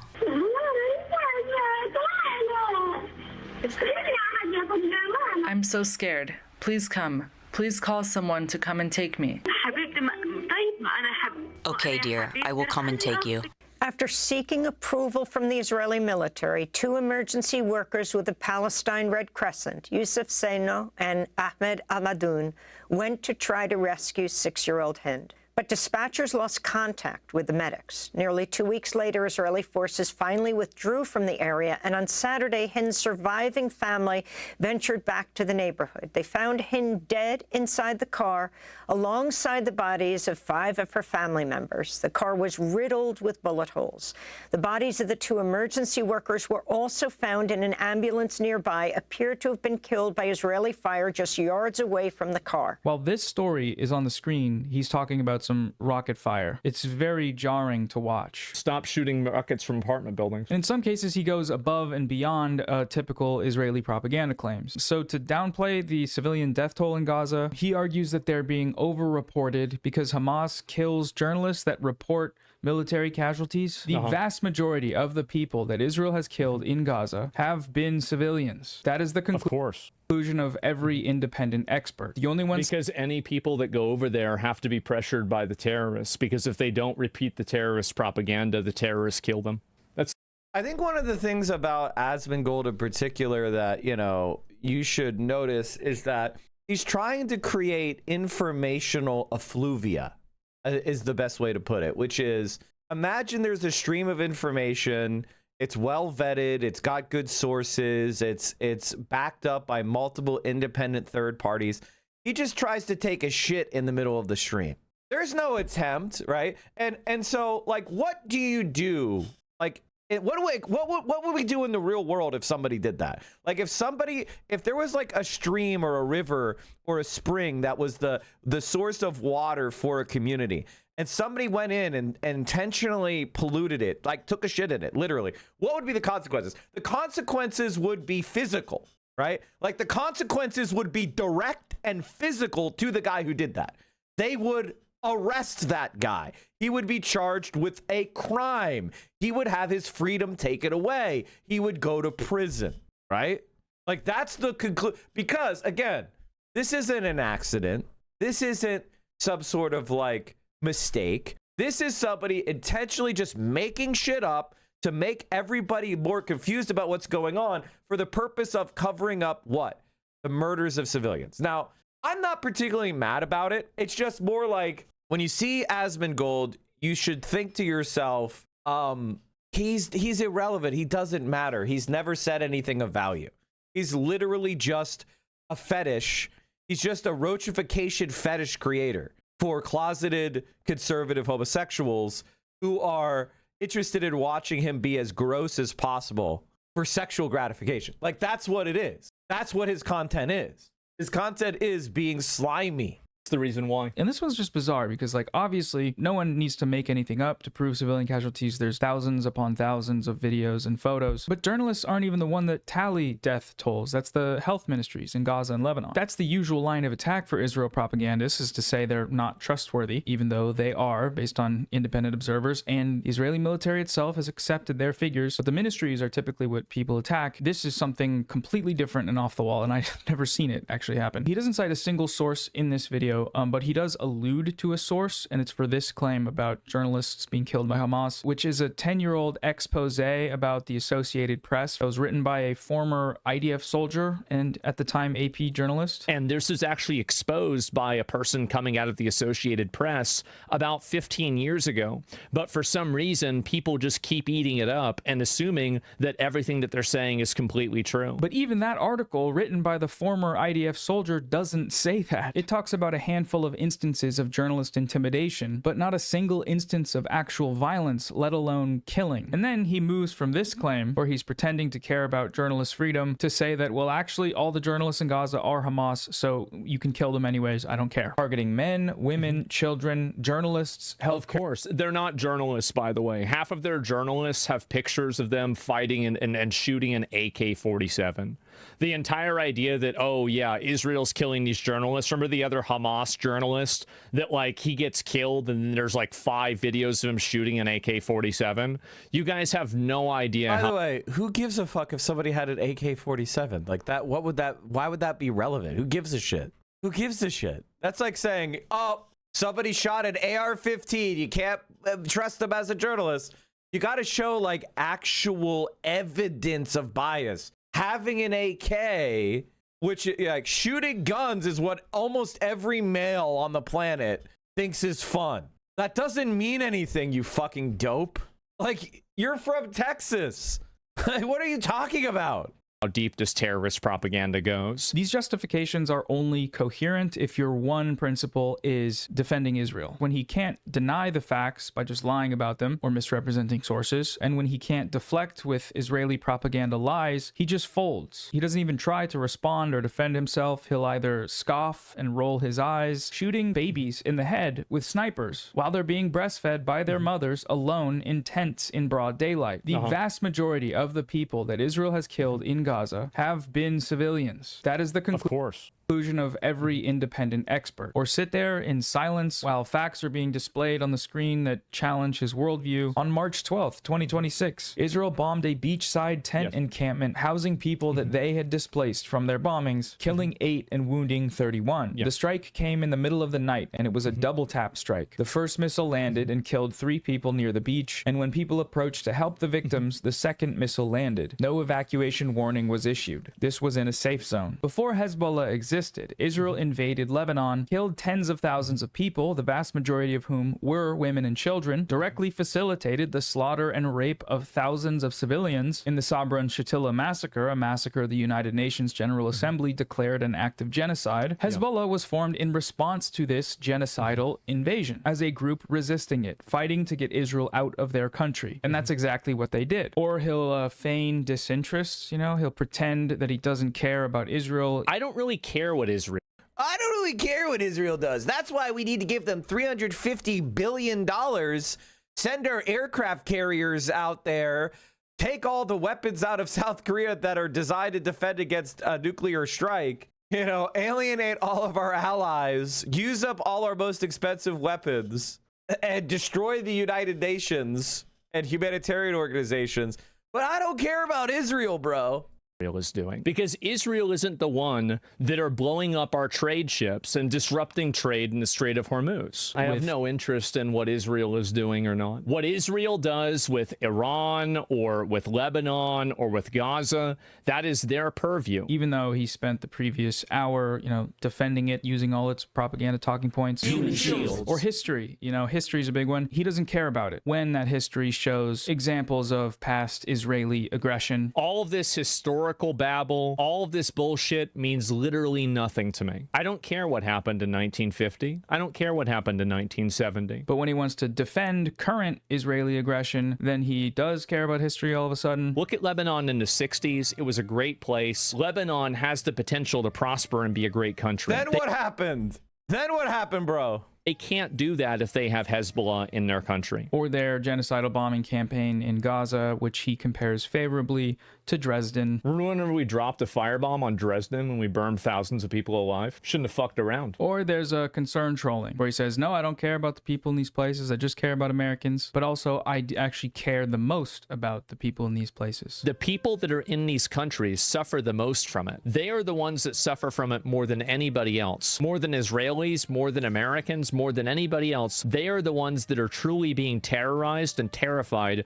by these evil people. And I think that's the saddest thing about it. And on top of all these tactics, right, the lying, the propagandizing, the retreating, you have the biggest lie, which is that all of these things are within the interests of American citizens. But fundamentally, as an American, I have to advocate for American interests. I simply have a tier list of the people whose best interests I keep in mind. At the top of that tier list ranks American civilians, American citizens. That's right, American citizens. It is within your interest to pay a bunch of money for gas and pay over $1,000 per family due to a destabilized global economy and send $100 billion of taxpayer money to kill children overseas instead of helping children here and having troops get vaporized. There is nothing Americans love more than all of these things. And the reason they love it, right? The reason you love it is because it's a trade-off we are willing to make for the ultimate goal of killing terrorism. I think that we need to remove the IRGC and we need to completely dismantle them in all facets and all facilities. Islamic terrorism is an existential threat across the Middle East and also... I mean, like, again, Islamism, all of it was supported by the U.S. In fact, we have an al-Qaeda guy running Syria. We supported Osama bin Laden. We supported the Mujahideen. We supported Hamas. Like, we supported all these organizations to do what? To oppose left-wing secular pan-Arab nationalism because we were worried they might ally with Soviet Union. They might practice decolonization. They might actually charge fair market rates for their oil and it wouldn't go into the pockets of our corporations. Okay. And we set up and we supported Islamism in order to fight back against secular pan-Arab nationalism. So globally, the world. Yeah, and how's that going, man? Have you checked the news lately? You wanted regime change? Oh, looks like you couldn't get it. You wanted to open the Strait of Hormuz? Oh, looks like that couldn't happen either. Iran again insisted it will keep the Strait of Hormuz closed until the U.S. meets a sweeping list of demands. The nuclear deal that you blew up to try and get a better one? The latest terms not looking so hot. Now that we have the text, it is materially weaker than President Obama's JCPOA for the United States. The Iranians put forward a new proposal, which is actually quite remarkable. What they say in that proposal is that every one of the issues, except the nuclear issue, has to be settled up front, which is another way of saying the United States has to concede on every one of the 10 issues that I described before. We're not only talking now about lifting oil sanctions, we're talking about lifting all sanctions. That's fine, no big deal. It's not like we depleted our missile stockpiles, conceded sanctions relief and reconstruction money, and weakened the American empire in humiliating fashion. Mission accomplished, chat. Thank you for your service. Okay, so anyways, we return to that question of why. If he says he's okay with killing civilians, then why is he lying and pretending like he's not? If he says he's okay with the US acting like a rogue state, why is he lying and pretending it's not? not. Even when that belligerence is directly harming everyone in the world except like a few billionaire pedophiles and weapons manufacturers. And I think there's a few reasons, right? I think it's preaching to the choir. If you go to these videos, you'll see a bunch of comments talking about how awesome Asmongold is for defending America's right to go out and kill terrorists. The choir is in on the lie, right? They're willing to watch Asmongold fail to address the facts that prove that when they say they're fighting terrorism, they're actually just killing a bunch of kids and, you know, doing the terrorism. They'll still believe that. We literally started Islamic extremism. Yeah, I know. And fought a world war against Germany and Japan. Now, as Roosevelt sat waiting for Abdulaziz, no one could possibly have imagined the consequences of this meeting, for it was going to unleash forces that in the future would undermine everything that Roosevelt had worked for. His belief that politicians should use their power in a planned way to reshape the world. But Roosevelt knew that to keep that power, America needed oil. And he wanted to forge an alliance with the king to make sure that the vast Saudi oil fields remained under American control. In their conversation, the two men laid the foundations for an alliance that continues to the present day. America would get its oil, and in return, Saudi Arabia would receive wealth and security from America. But the king was well aware of the dangers of opening up his country to the influence of the modern West. And in the negotiations that followed, he laid down a condition. "We will take your technology and your money," he said, "but you must leave our faith alone." The Saudi faith was called Wahhabism. It was a radical, violent, and extremely puritanical form of Islam, and its followers among the Bedouin tribes hated the modern world. Wahhabism was part of a wider movement in Islam that had risen up in reaction to the European Empire. Another was the Deobandi movement in India. They all believed that modern imperialism was corrupting the true nature of Islam and wanted to go back to a world based on the original teachings of the Islamic text. I mean, it's the same story of every fundamentalist sect, right? They're nostalgic for a time that never existed, right? They're nostalgic for a period that is made up, right? Like they're not really practicing religion and as it was contemporaneously practiced because the conditions were much different then. It's always a modern invention. That and support him regardless of what he says. But also for the people that are somewhere outside of just the full choir, I think he's misleading them. He's making it so that when they encounter evidence of Israel committing a genocide or the US mass murdering people in wars of aggression, they come with these lies planted in their heads about how what they're seeing or reading actually isn't real. I don't think it was us. I think Iran blew it up themselves. Shooting a bomb at somebody is worse than flying an airplane. The enrichment that you need for power is only 3 to 5%. Stop shooting rockets from apartment buildings. They're not journalists, by the way. Half of their journalists have pictures of them fighting and shooting an AK-47. The thing that is happening, one of the most documented things in modern history, actually is fake or actually is something other than it is. I think lying also helps protect the grift, right? Like if you're right-wing and you support Israel, you can kind of say whatever you want and you won't actually be punished monetarily or by platforms. Somehow Asmongold has managed to push it. He recently got a 2-week ban for advocating for the murder of migrant men, women, and children. This is emotional blackmail, right? Well, you can't shoot these people. They have kids with them. Well, then don't bring your kids. If you don't.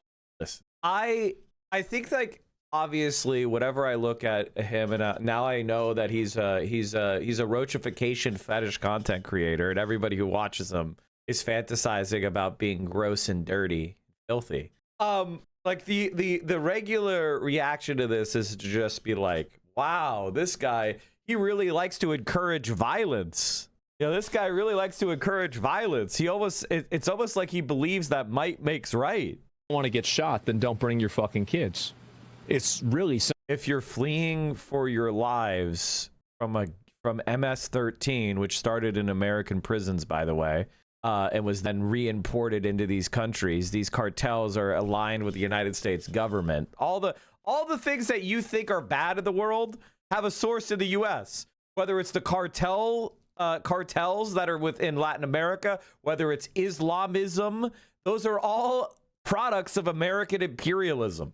You are trying to otherize people for things that we did. Simple.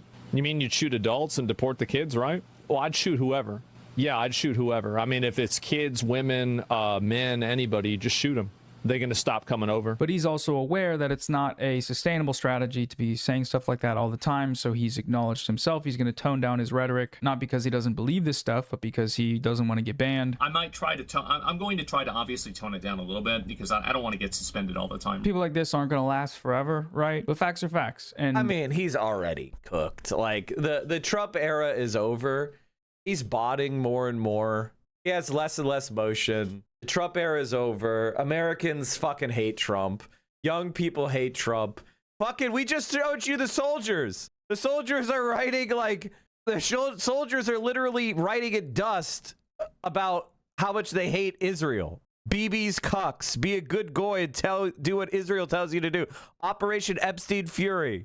I love Israel and I am a good goyim. Key Steel number 63 incoming. All this for the Holy Land. I love flock cameras. Like, you can literally, like, it's already fucking over. If the soldiers deployed abroad are now saying how much they hate this shit, you think that Asmongold is going to, like, his Trump bootlicking is popular? We're now at the point where Donald Trump and Republicans are unpopular with young men. It's fucking Jover, dude. The truth is the truth, and hopefully, despite their best efforts, the truth will outlast them. Thanks for watching. See you on the next one. Goodbye. Kitty wants me to be done with the video. Say hi, baby. Say hi, baby cat. Okay. Great video. Another banger from Noah Sampson. Asmongold. The problem is, like, Asmongold is kind of like motionless. He doesn't really have a lot of fans. Like, making fun of Asmongold is always like, it always underperforms because there's just like not a lot of people that actually give a shit about the guy. You know what I mean? All right, chat. Now we have the story, which is funny as fuck. Hassan Piker is on Australian news now. What do you even say? What do you even say at this point? 33 minutes! Including for governor of Wisconsin, where 1 week ago, 37-year-old Democratic Socialist Francesca Hong's campaign looked Over 7% of the... Yeah, so it seemed. The last-minute freakout amongst the establishment wing of the Democratic Party in Wisconsin came after that left-wing candidate, Dr. Abdul El-Sayed, won in the Michigan Senate primary the week before over the more moderate congresswoman there, that's Haley Stevens. Now, it's fair enough as well to freak out because this El-Sayed guy, Chaz, is really scary. Here's the mail, it never fails. It makes me want to wag my tail. When it comes, I want to wail. And he doesn't just pander to nostalgia for kids' television, he also panders to boot scooters as well.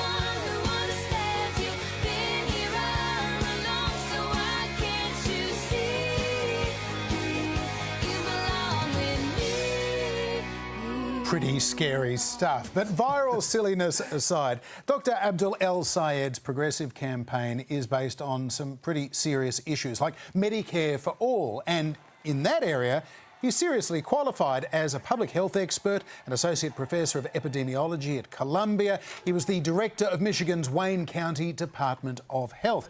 He's a 41-year-old. He's not a political novice either. He ran for governor in 2018, coming second to the eventual winner. That's Gretchen Whitmer in the Democratic primary. His parents were immigrants from Egypt. They split up. His dad remarried a Michigander. El-Sayed's blended family has even become a part of his campaign in an attempt to demystify his background and maybe deal with his Muslim faith as well, with some quite clever ads like this one.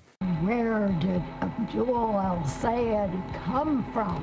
Here. We're his grandparents. We helped raise him. He became a doctor. He always wanted to help people. He got all those kids glasses. Eliminated medical debt. Poof. He buys us groceries every week. He knows what things cost. Now he's running around with Bernie Sanders trying to change politics. We love him, and so will you. Too much. I'm Abdul El-Sayed, and I approve the heck out of this message. Language. But sending up attack ads hasn't stopped the real attack ads from coming. Abdul El-Sayed, in his own words. They've taken to calling me dangerous. Do police really need to use guns? Do we need as much of a police force? I'm dangerous. Under my leadership, our state will not expend a dime enforcing federal immigration policy. I sure am dangerous. We take them to the mud and choke them out. Abdul El Sayed, dangerously radical.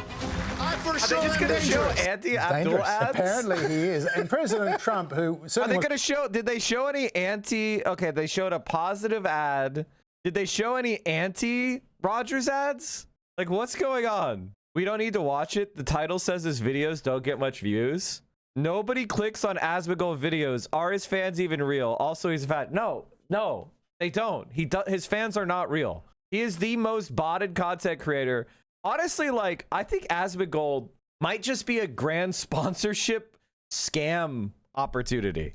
Where, like, he just runs a lot of bots, and then the sponsors are paying for a non-existent audience for manufactured engagement. Like, think about the amount of attention and motion that I have and Hassan have on politics, and how nobody gives a shit about Asmongold at all. It's like no one even notices that he exists. I think it might just all be fake. And I feel like Twitch is kind of stuck at a catch-22 where it's like, are Hassan and his friends the only people with real audiences that are speaking English? Like, you know what I mean? Like, how many of the audiences are totally manufactured? Proof that Zorodin is incredible. Oh, yeah. I mean, of course. He's doing something absolutely amazing. I'm not a political person whatsoever. This dude makes me want to get into politics. For real. Not on some, become like a politician. Okay, chatter, this is a very cute video, and I'm glad that you showed me that, but it has 100 likes. Come on, guys. Come on. You got to show a little bit of discernment. You gotta show a little bit of discernment, okay? Is it that good? No, it's not. It's really not. There's plenty of big normie videos that have blown up a lot more, like, that you can show me. Christ. To make this year's election a referendum on socialism, even communism, rather than a referendum on him, well, he's been even more succinct on the subject. When I watch Abdul, he's full of shit. Be that as it may, El Sayed is also opposed to the US sending military aid overseas, including to Israel, which is why the powerful lobby group, the America-Israel Public Affairs Committee, AIPAC, spent $32 million to unsuccessfully try to stop him from winning this primary. Nevertheless, El Sayed won that primary just by a narrow margin, although it's likely that a lot more money is going to be spent against him in the run-up to November's general election, Chaz. Yeah, we should say El Sayed is not actually a socialist like Bernie Sanders. He refers to himself as a capitalist, but he does have some very progressive ideas, like abolishing the immigration agency ICE, like reforming the Supreme Court, as you say, implementing Medicare for all, also imposing a wealth tax on billionaires. You mentioned Israel before, John. He was a big part of the uncommitted protest vote movement against Biden's Gaza policy back in 2024. But his main slogan is money out of politics, money in your pockets, Medicare for all. So, money out of politics, AIPAC spending $30 million to attack him, kind of played into his main message. Now, interestingly, El Sayed has just as much woke baggage as Francesca Hong does, if not more. They're going to call everybody the same shit. The Republicans just said Jared Moskowitz is woke. As we were speaking, Republicans said Jared Moskowitz is woke. It doesn't matter. Like, they're going to say the same shit. He's hidden over 100 old YouTube videos, including videos suggesting American football isn't ethical or safe, and videos supporting Yeah, of course. It isn't. It isn't safe. It's a dangerous game. Everybody understands that it's a dangerous game. Fuck, we've understand it was a very dangerous game since Teddy Roosevelt got them to wear helmets because there was like multiple deaths in a Harvard game. And they were like, okay, we need to get helmets. The fuck? Rugby is nothing like football. Football is more dangerous than rugby by quite a bit. Not that rugby is good for you. They're both brain injury sports, but football is direct clashes of the entire, like everybody is directly clashing.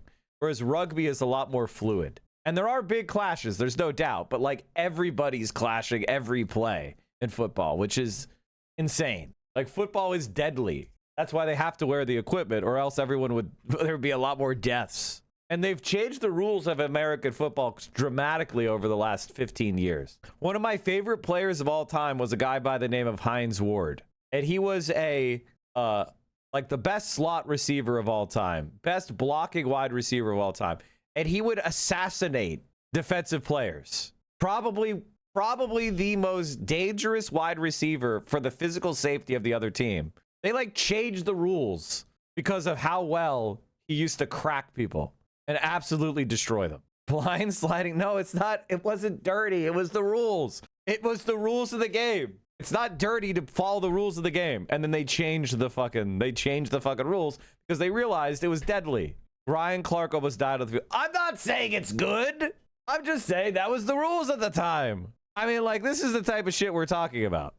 Tripped up in the secondary by Ronnie D's dressed. Reed is woozy, and Hines Ward, who has been picking off Ravens DBs all night, able to do it here to Ed Reed, and that's what had Reed woozy and shaken up. Timeout.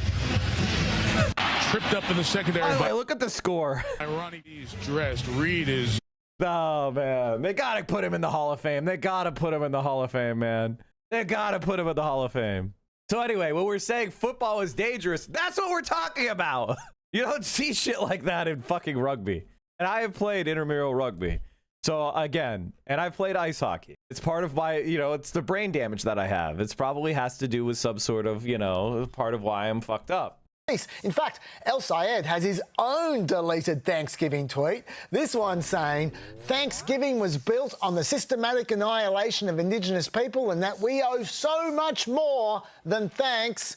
Time for reparations. We absolutely deserve... What? Of course the Native Americans deserve reparations. We've already admitted a quadrillion times that we've broken our word and our treaties. A million fucking times. In fact, the United States admits they owe it. That's not even a woke take. That's just a objectively admitted take. Like, what are you even saying? Bro, you're Australian. Mm-hmm. But on top of all... Why is this is state broadcasting? This is state broadcasting under a Labor government? Why the fucker is it so right-wing? That El Sayed has a father-in-law who is amongst the top leaders of an Islamic organisation that's been identified by the feds as a public-facing group for the Muslim Brotherhood and who were convicted of funneling $12 million to Hamas at a time when this father-in-law was in the picture. Okay, so wait a minute. He's supposed to be responsible... Leaving aside the veracity of this guy, he's supposed to be responsible for what his wife's father did? It's not even blood relative? What the fuck are you even saying? The difference, though, between El Sayed and Francesca Hong is that El Sayed knows what he's doing. Trump put up this fear-mongering tweet suggesting that Trump and Melania represent a different America from Abdul Sayed and his wife. This is how El Sayed reacted. The caption was two very different Americas. Why is there an apostrophe? Why is there an apostrophe? Is he completely illiterate? Is he completely illiterate? What was your response when you saw that? I gotta say, Australia, what is going on with your media? What the hell is going on with the Australia media? Somebody explain this to me. Like, Labor, why do you have right-wing media? Also, why is that guy wearing a Buttigieg shirt? Pete Buttigieg will never be president, okay? The fruity wayfish twink is gonna be Asif, okay? You're not going to get, like, Pete Buttigieg has just been mogged. He's 5'8". Like, he's not gonna be the guy. It's gonna be, if we're gonna do the fruity twink centrist is gonna be Asif, okay? Like, can we stop? It's not gonna be Pete Buttigieg. He's been out twinked. Mike, DNC promised Mayor Pete he could be the guy for 2028 for dropping... No. They promised him a cabinet position, which he got. Which is, by the way, of course, illegal. Is right. One in which your overlords are two people who don't like each other but joint in the interest of making billions of dollars off of you, or two people who genuinely love each other, enjoyed some pancakes together, want to come together to build the kind of America where they can raise a family and know that that family is going to have the good things. So yes, you got two different visions of America. Donald Trump's vision is the one you're living in right now. Can you afford your gas? Can you afford your groceries? You see, that's smooth. That's how you win. But One more thing. Lots of people have noted how far off the polling was. Can I just say, like, I know a lot of Australians, you're going to watch this, you're going to get mad, but I got to say that accent, man, most Americans love it. Most Americans, they're like, ooh, an accent. They love that shit. But I got to say, it's like he's putting it on. It almost feels like it's fake. He's putting on so much. Nah! Both those primaries we just discussed. Hong did 20 points worse than the polls predicted. El Sayed did 12 points worse. Some thought that might be a warning sign for their progressive politics. But in Minnesota, the polls underestimated the progressive candidate, Penny Flanagan, by about 20 points. We should also say the average error in polling recently of the difference between the two top candidates in a primary has been about 13 points. Theo has waffled me again. This waffle maker is getting overtime. Waffle. I gotta ask you how you make it, like, how to get crispy waffles, because the waffle mix we got from Costco, I just feel like it's not crispy. I need to, is it like you run it super hot? Extra butter? Double bake? That's over the whole last decade. So these are pretty normal errors. Bro. But why do they happen? It's because primary polls have significantly more undecided voters than general election polls do, which makes everything less certain. Also, when you've got super low response rates, which they do, now they're well below 1%, pollsters have to adjust their data to make it useful. What they do is they try to approximate what the polls would say if their sample reflected the whole country or the whole state in racial mix, in education mix, in income mix, and in partisan mix, because those are good proxies for how someone might vote in an election between a Democrat and a Republican. But in primaries, those categories there don't predict anything.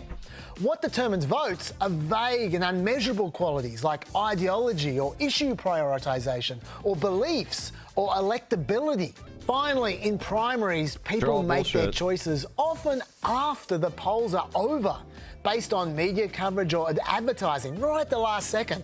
It's a polling nightmare. So I wouldn't be drawing any conclusions from what happened to the polls in those states. Just don't take the next primary polls too seriously. They're often wrong. This is good. Yeah, it's a good tip. I'll try and remember to take it. Our guest this week is Hassan Piker. He is one of the most well-known live streamers and podcasters in America right now.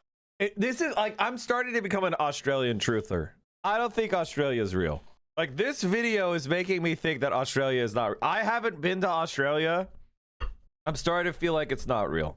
It feels like a bit. And he is certainly also one of the most controversial.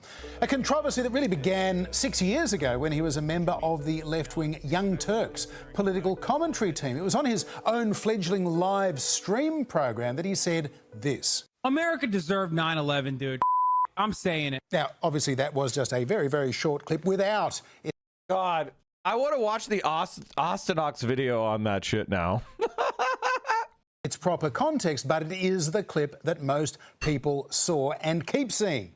At the time, it did draw widespread condemnation as well, including from Piker's own uncle. He's another left-wing streamer. This is Young Turks co-founder Cenk Uygur. You said America deserved 9/11. Did you mean that? No, obviously not, especially considering the fact that while that is a very viral quote that is going around currently, if those people were at least even remotely charitable or cared about the actual truth of what I was talking about, they would understand that within context, I was simply referencing the fact that all of the foreign policy decisions and our arming of insurgent groups in the region and our efforts in destabilizing the Middle East have a direct consequence, a boomerang effect, rather, if you will, in causing 9/11. And Piker did go on to apologise to those who were offended by the initial 9/11 comment. But this all became a major issue again this year in that... It's almost like people are bullshitting and making it up. It's like, wow, 7 years ago he clarified and it's not what he believes, and yet they're still pretending it is. Michigan Senate Democratic primary.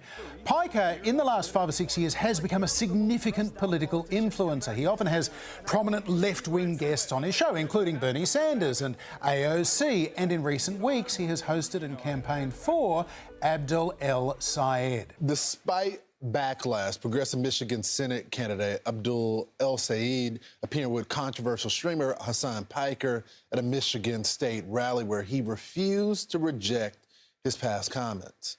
Abdul, are there any views that Hassan holds that you would disavow while you're with him? Oh my God. I'm not here to disavow people's views. I'm here to have a conversation about how to get money out of politics, put money back in pockets, and pass Medicare for all.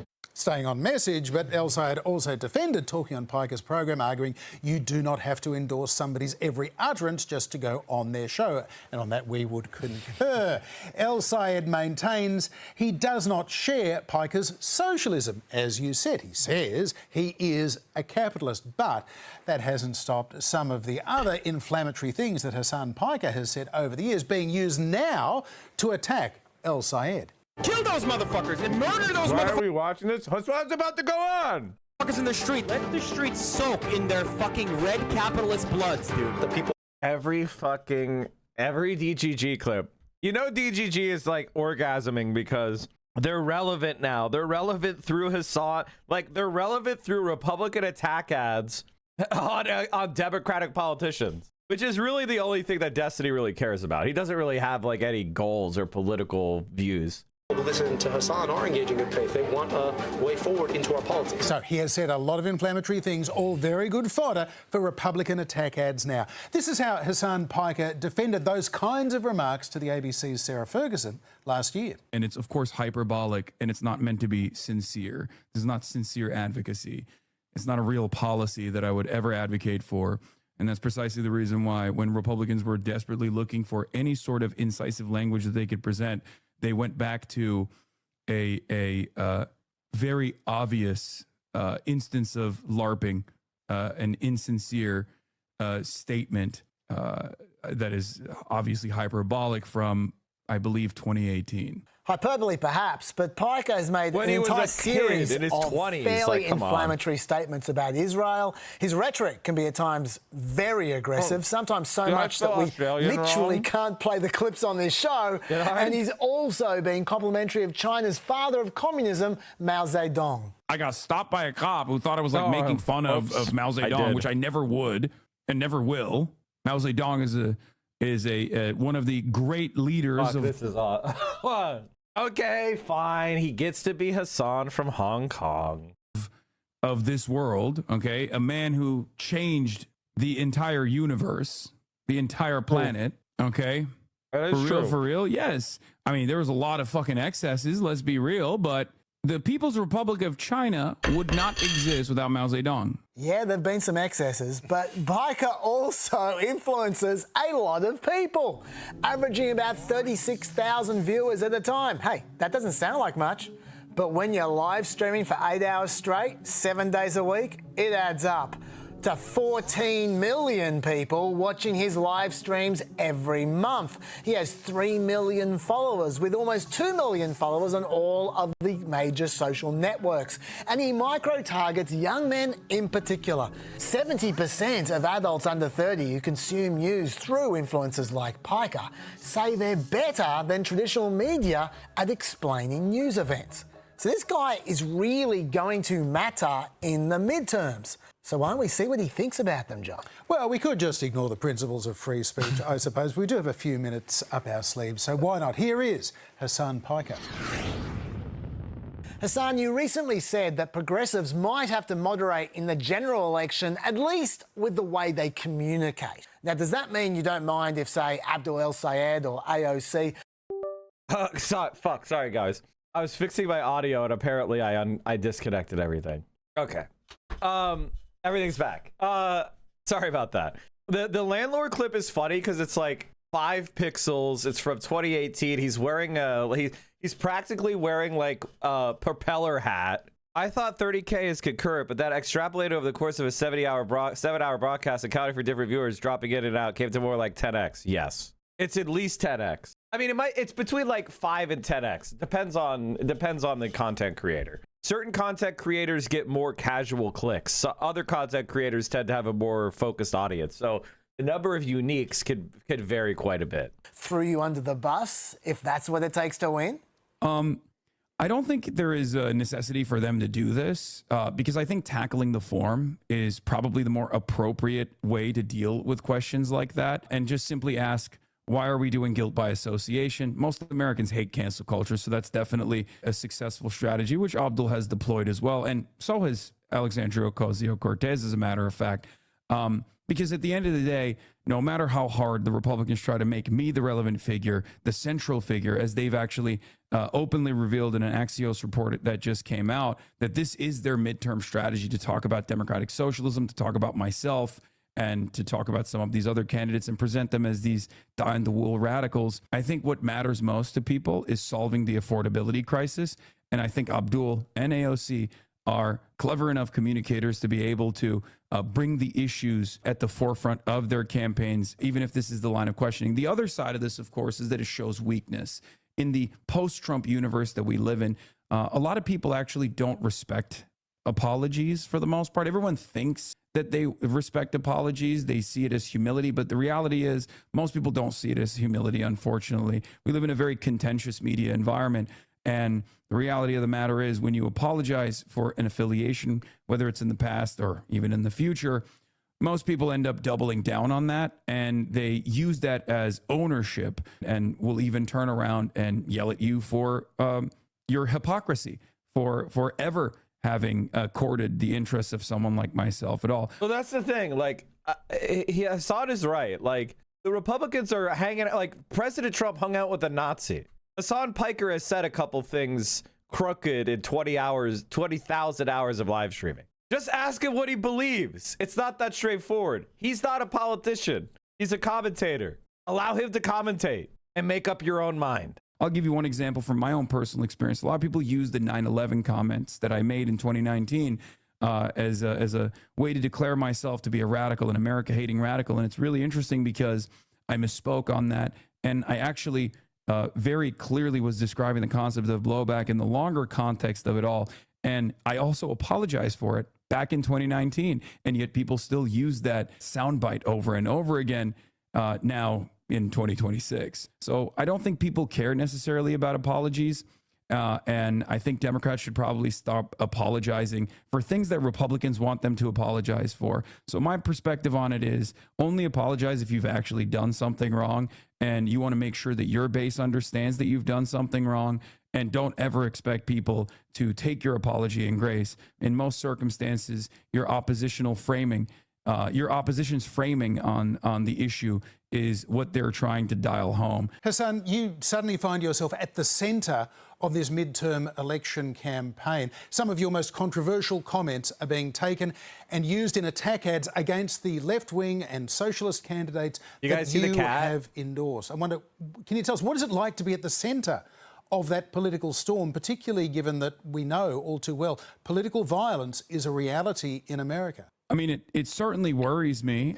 It's not a secret that America can be a very violent nation at times. A lot of people have guns here, and also they use them all the time. However, I mean, that is, I think, the ultimate goal of the Republican Party. It's the ultimate goal of Fox News, and it might even be the ultimate goal of some establishment Democrats who also foresee this movement that I'm a part of as a significant threat to the profits of corporations. I love Shermie. Oh, what's funny is like Shermie is more my cat and Styx is more Vio's cat, which is the exact opposite of what I expected. But I should have expected. She's on gnome hunt duty. She's going around finding all those gnomes and knocking them down. Hassan is looking at fan pics of his armpits. You guys remember what I said about roachification? The evidence is stacking up. Or their corporate benefactors in general. Having said that, you know, you have to be bold, you have to be brave, and you have to always say the truth. That's my policy. So I'm going to continue doing what I'm doing regardless. But no, it doesn't feel great to be in the crosshairs all the time. It doesn't feel great to be misunderstood. And now we live in an environment where clips out of context can be the news desk editor for months on end, as this line of attack actually started all the way back in April. And I really thought that it would die down by now, but it's only gotten worse in the process, especially after some of these candidates, like Abdul, won their primaries. Hassan, you're obviously an entertainer, not a politician. And when you're in live stream mode, you speak like an entertainer, quite a provocative one at times. But you also have serious political opinions and you seem to want to be influential in politics. So does that mean going forward you've got to be more careful when you're live streaming, or do you think that doesn't matter? I do think it matters. Absolutely. And I am as careful as one can possibly be. But I think a lot of people don't understand the format that I exist in, the medium that I occupy. Twitch streaming is very different than regular live broadcasting. I speak for 8 hours uninterrupted on end. And it's actually a very hostile and sometimes it's actually a very contentious and sometimes very hostile environment because there's always back and forth communication taking place. One example I use is the latest smears that I have been receiving from the Republican Party, including some of its spokespeople like Scott Jennings, who works for Salem Media and now CNN as well. He's in the running for Trump's new press secretary, as a matter of fact. He recently smeared me, he slandered me by using a clip compilation that the Republican Party had put out. And in the clip compilation, it's very clear that I'm actually sarcastically reading a comment from someone in my community that's actually making a very hostile and very heinous accusation, saying we must go back to the time of lynchings. And the Republican Party actually clipped it to make it seem like I'm saying that, as though I'm in favor of going back to a time where lynchings were taking place against black people. Now, they know that this is a heinous smear. They understand that, but they use it nonetheless. I actually am pursuing legal options right now, as a matter of fact. But the reason why I brought that up is because things like that happen all the time, especially when I have spoken on hotly debated, very contentious issues for more than 22,000 hours at this point. 22,000 hours of sometimes hostile conversations about very incendiary topics that people have a close and personal association to. So it's an inevitability that there are going to be moments, passionate moments, moments where I'm embellishing, moments where I'm actually using metaphors that people will take as though these are sincere moments of advocacy and rob it of its context and its nuance. It's actually really funny because my fans used to make out of context clip compilations in a joking manner. And I never thought that years later, those out of context clip compilations would turn into attack ads for candidates and an entire political movement. So having said all of that, of course, I have to be as careful as I possibly can, but I'm not a robot. And the medium that I occupy, unfortunately, allows for this sort of thing to happen quite frequently. I think there's starting to become a cultural shift, which is everybody needs to like start calming down about clips, right? Like I think all of us have been on the internet long enough that we're starting to realize that clips don't tell the full story. And maybe we just need to like calm the fuck down. You know what I mean? And I kind of feel like that culture is beginning to change, where people are not just rushing to believe the worst about someone else because they got a 10-second clip. And all of us understand that clips can be manipulated. There's AI now. And maybe we should, I don't know, show more charitability and just be less weird, less Gen Z, more millennial as far as the way we treat the internet. Allow people to like put their guard down. Because of the controversies around you and the way that you're now featuring in so much of the conservative attacks on progressive candidates, has your usefulness politically largely passed? Are the likes of Abdul El-Sayed or Alexandria Ocasio-Cortez or Bernie Sanders no longer taking your calls? Well, I can't speak for Abdul El-Sayed, but no, I don't. The calls have not stopped. I can tell you that. It's actually very interesting because at the end of the day, a lot of people don't want any additional negative association or any negative attention on their campaigns. But the reality of the matter is I do occupy a space where there are a lot of disillusioned young male voters, a lot of voters that weren't necessarily interested in the political process. That's the role that I serve at the end of the day, bringing under 45-year-old young men back into the fray, back into political activism. And that's precisely the reason why a lot of these politicians, of course, want this audience and want to speak to this audience and want this audience of door knockers and motivated people to go out and phone bank for them and even fundraise for them as well. Because remember, these campaigns and these candidacies that I work with, they're left populist candidates. Many of them are socialists. They're a part of a broader movement of Democratic Socialists of America in this country. And for them, they have no other option. There's not going to be outside expenditures in their races. There's not going to be any corporate super PACs spending money on their behalf because their positions are antagonistic to these corporations. So they recognize very well that this is the most important avenue that they can occupy, not only the attention economy, but also the loyal door knockers and canvassers that they get as a consequence of appearing on the show or even campaigning alongside myself. Finally, while Trump's warning America against the dangers of communism, it turns out communism might have already won.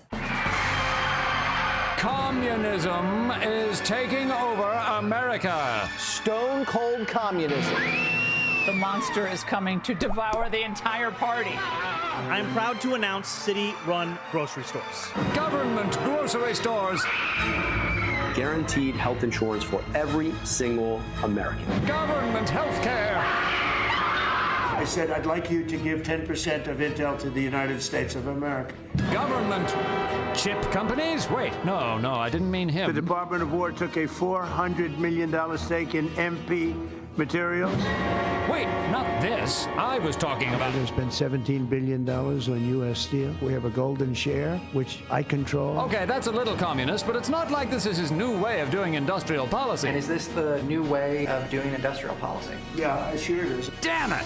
Well, anyway... With communism, everything turns to shit. Exceptions apply. And that's your lot for this week's Planet America. Good to be back. You'll find the full interview with Hassan Piker on ABC iView and YouTube, and we'll be back at the same time next week. And the Pep Podcast is also back this week. We're talking a whole lot more about the primaries and the worst person you may not have heard of. You'll find it all in the very finest pod places. See you there. Bye-bye. All righty, chat. What could you say? The Australians. All right, let's get some Holy Toledos. Trump's president rides on the midterm elections. So I dug through thousands of polls to chart out each and every possible scenario for how the balance of power in Washington, D.C. will be after the midterm elections. And we're going to go through them from the least likely to the most likely. Scenario number one, and I'm going to tell you why each scenario could, in fact, possibly happen. And remember, the numbers, they speak for themselves. So don't blame the messenger. And we're going to start off with the least likely scenario, scenario number 4, and that is less than a 1% chance that Republicans hold on to the U.S. House of Representatives, but Democrats actually win the United States Senate. How could this possibly happen? Well, if you have been following politics over the last year or so, you know, of course, there was the big redistricting that happened across the political map. It was happening everywhere from the great state of Texas all the way out to the leftmost coast of California, the great state of California, with all those electoral votes. And you can see here the national vote margin, Dems need to win the House control. Well, under the current lines, right, the lines that are happening right now, they only would have to have won the national House popular vote by less than a point, So basically any win would have gotten them the House. But now with redistricting, look at this. The Democrats, in order to win back the House of Representatives, they have to win by anywhere from 3 all the way up to 4 percentage points. So Democrats can't just win by a little, they got to win by a lot to win back the House.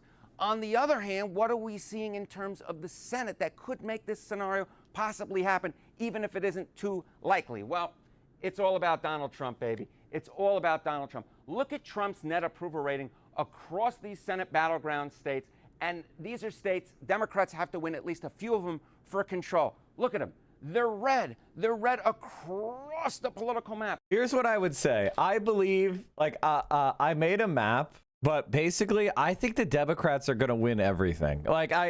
I'm not trying to be, I'm not a Democrat glazer. I just feel like Donald Trump is so hated that it's over. That it's fucking over. That the Republicans are going to lose all these races. Even Texas, even though Blexus has always tricked a lot of people. I honestly think Talrico is strong enough and Ken Paxton is weak enough and enough Democrats have moved to Texas that I think they could flip it. And if Texas, by the way, goes blue, the Republicans cannot win. The Republicans just simply cannot win the presidency without Texas. So I don't know, man. Maybe California being so poorly run might actually work out. A state like Texas that Donald Trump won Did by... you hear Tallarico hired Olivia Giuliana? No, he didn't. That was parody. That was parody. You should have gotten. You should have understood that it was parody because it said she was to be hired for outreach to black young men. You know what I mean? Like, obviously that was a parody. No one would ever hire her for that.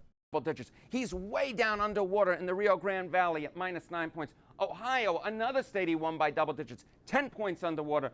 Iowa, the great field of dreams. Well, it's a field of nightmares right now for Donald Trump. He's 10 points underwater. North Carolina, the Tar Heel state, 14 points underwater. In Maine, where, of course, Susan Collins is running, and Democrats have, let's say, had some issues, but even there, look at that.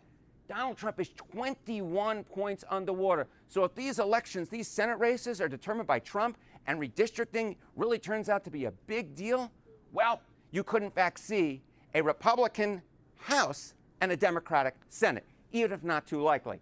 But more likely, how about scenario number 3? What are we talking about here? Well, this comes in at 15%, not too high, but certainly much higher than less than 1%, and that is a GOP sweep.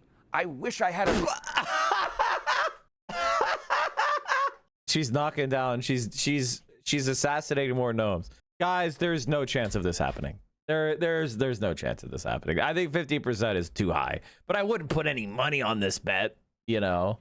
I'd sweep it across. But hold on, I'm going to tell. Yeah, Nick, next time around, get me a broom, okay? Okay, sounds good. Okay, so a GOP sweep at 15%. How could that happen? How could that happen? Well, take a look at the median seat needed to win control. These were the 2024 presidential results. Based upon redistricting, Trump won the median House seat by 5 points. My goodness gracious, that means that Democrats have to win at least one seat that Trump won by 5 points. What about in the United States Senate? It's even more difficult for Democrats. They have to win at least one seat that Donald Trump won, get this, by 13 points. Woof. That is very... They're going to do it. They're going to do it. I actually think they're going to win a lot. I feel like Donald Trump's popularity is fallen off a cliff. And this is the other thing, the motivation is down. So he's unpopular and the motivation is down.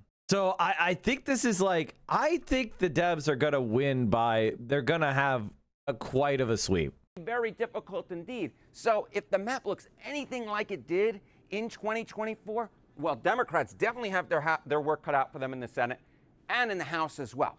Now, beyond that, just talk about the Democratic brand. You know, Donald Trump's political brand ain't too hot to trot these. But I got to tell you, PU, when it comes to the Democratic brand, the net favorability rating of the Democratic Party. You know, back in 2018, when Democrats, during the first Trump presidency, right, when they were able to win back control of the House, they were even. They were even, right? Favorable minus unfavorable, even at 0-0-0.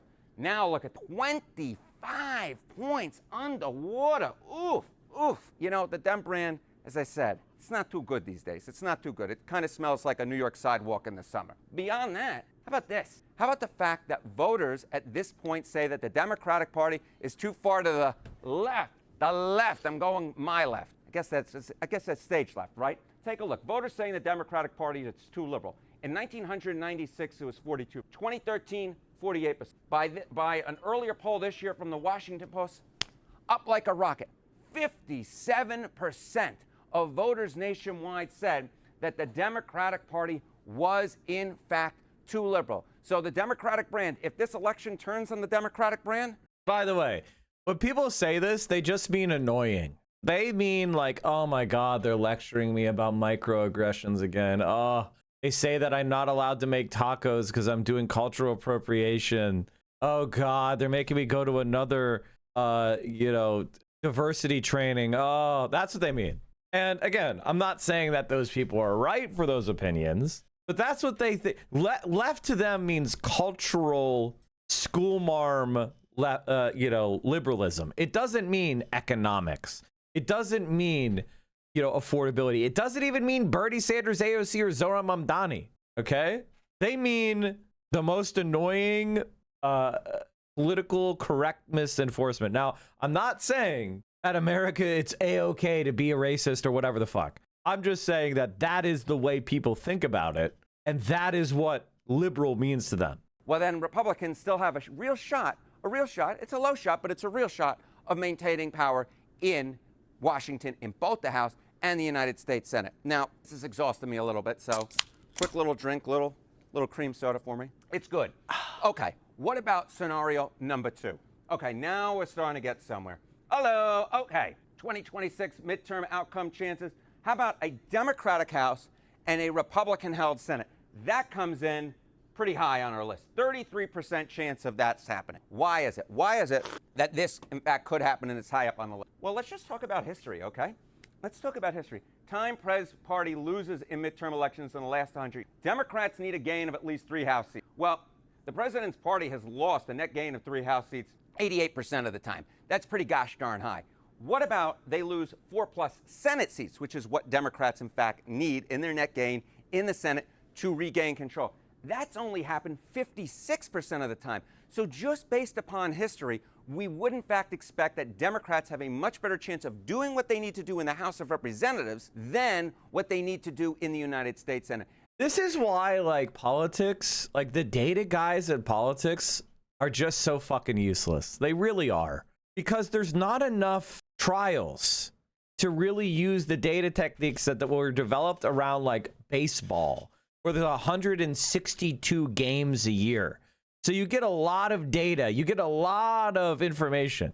Whereas in politics, it's like one presidential election every 4 years. There's not enough. There's not enough trials. There's not enough tests that take place at each condition.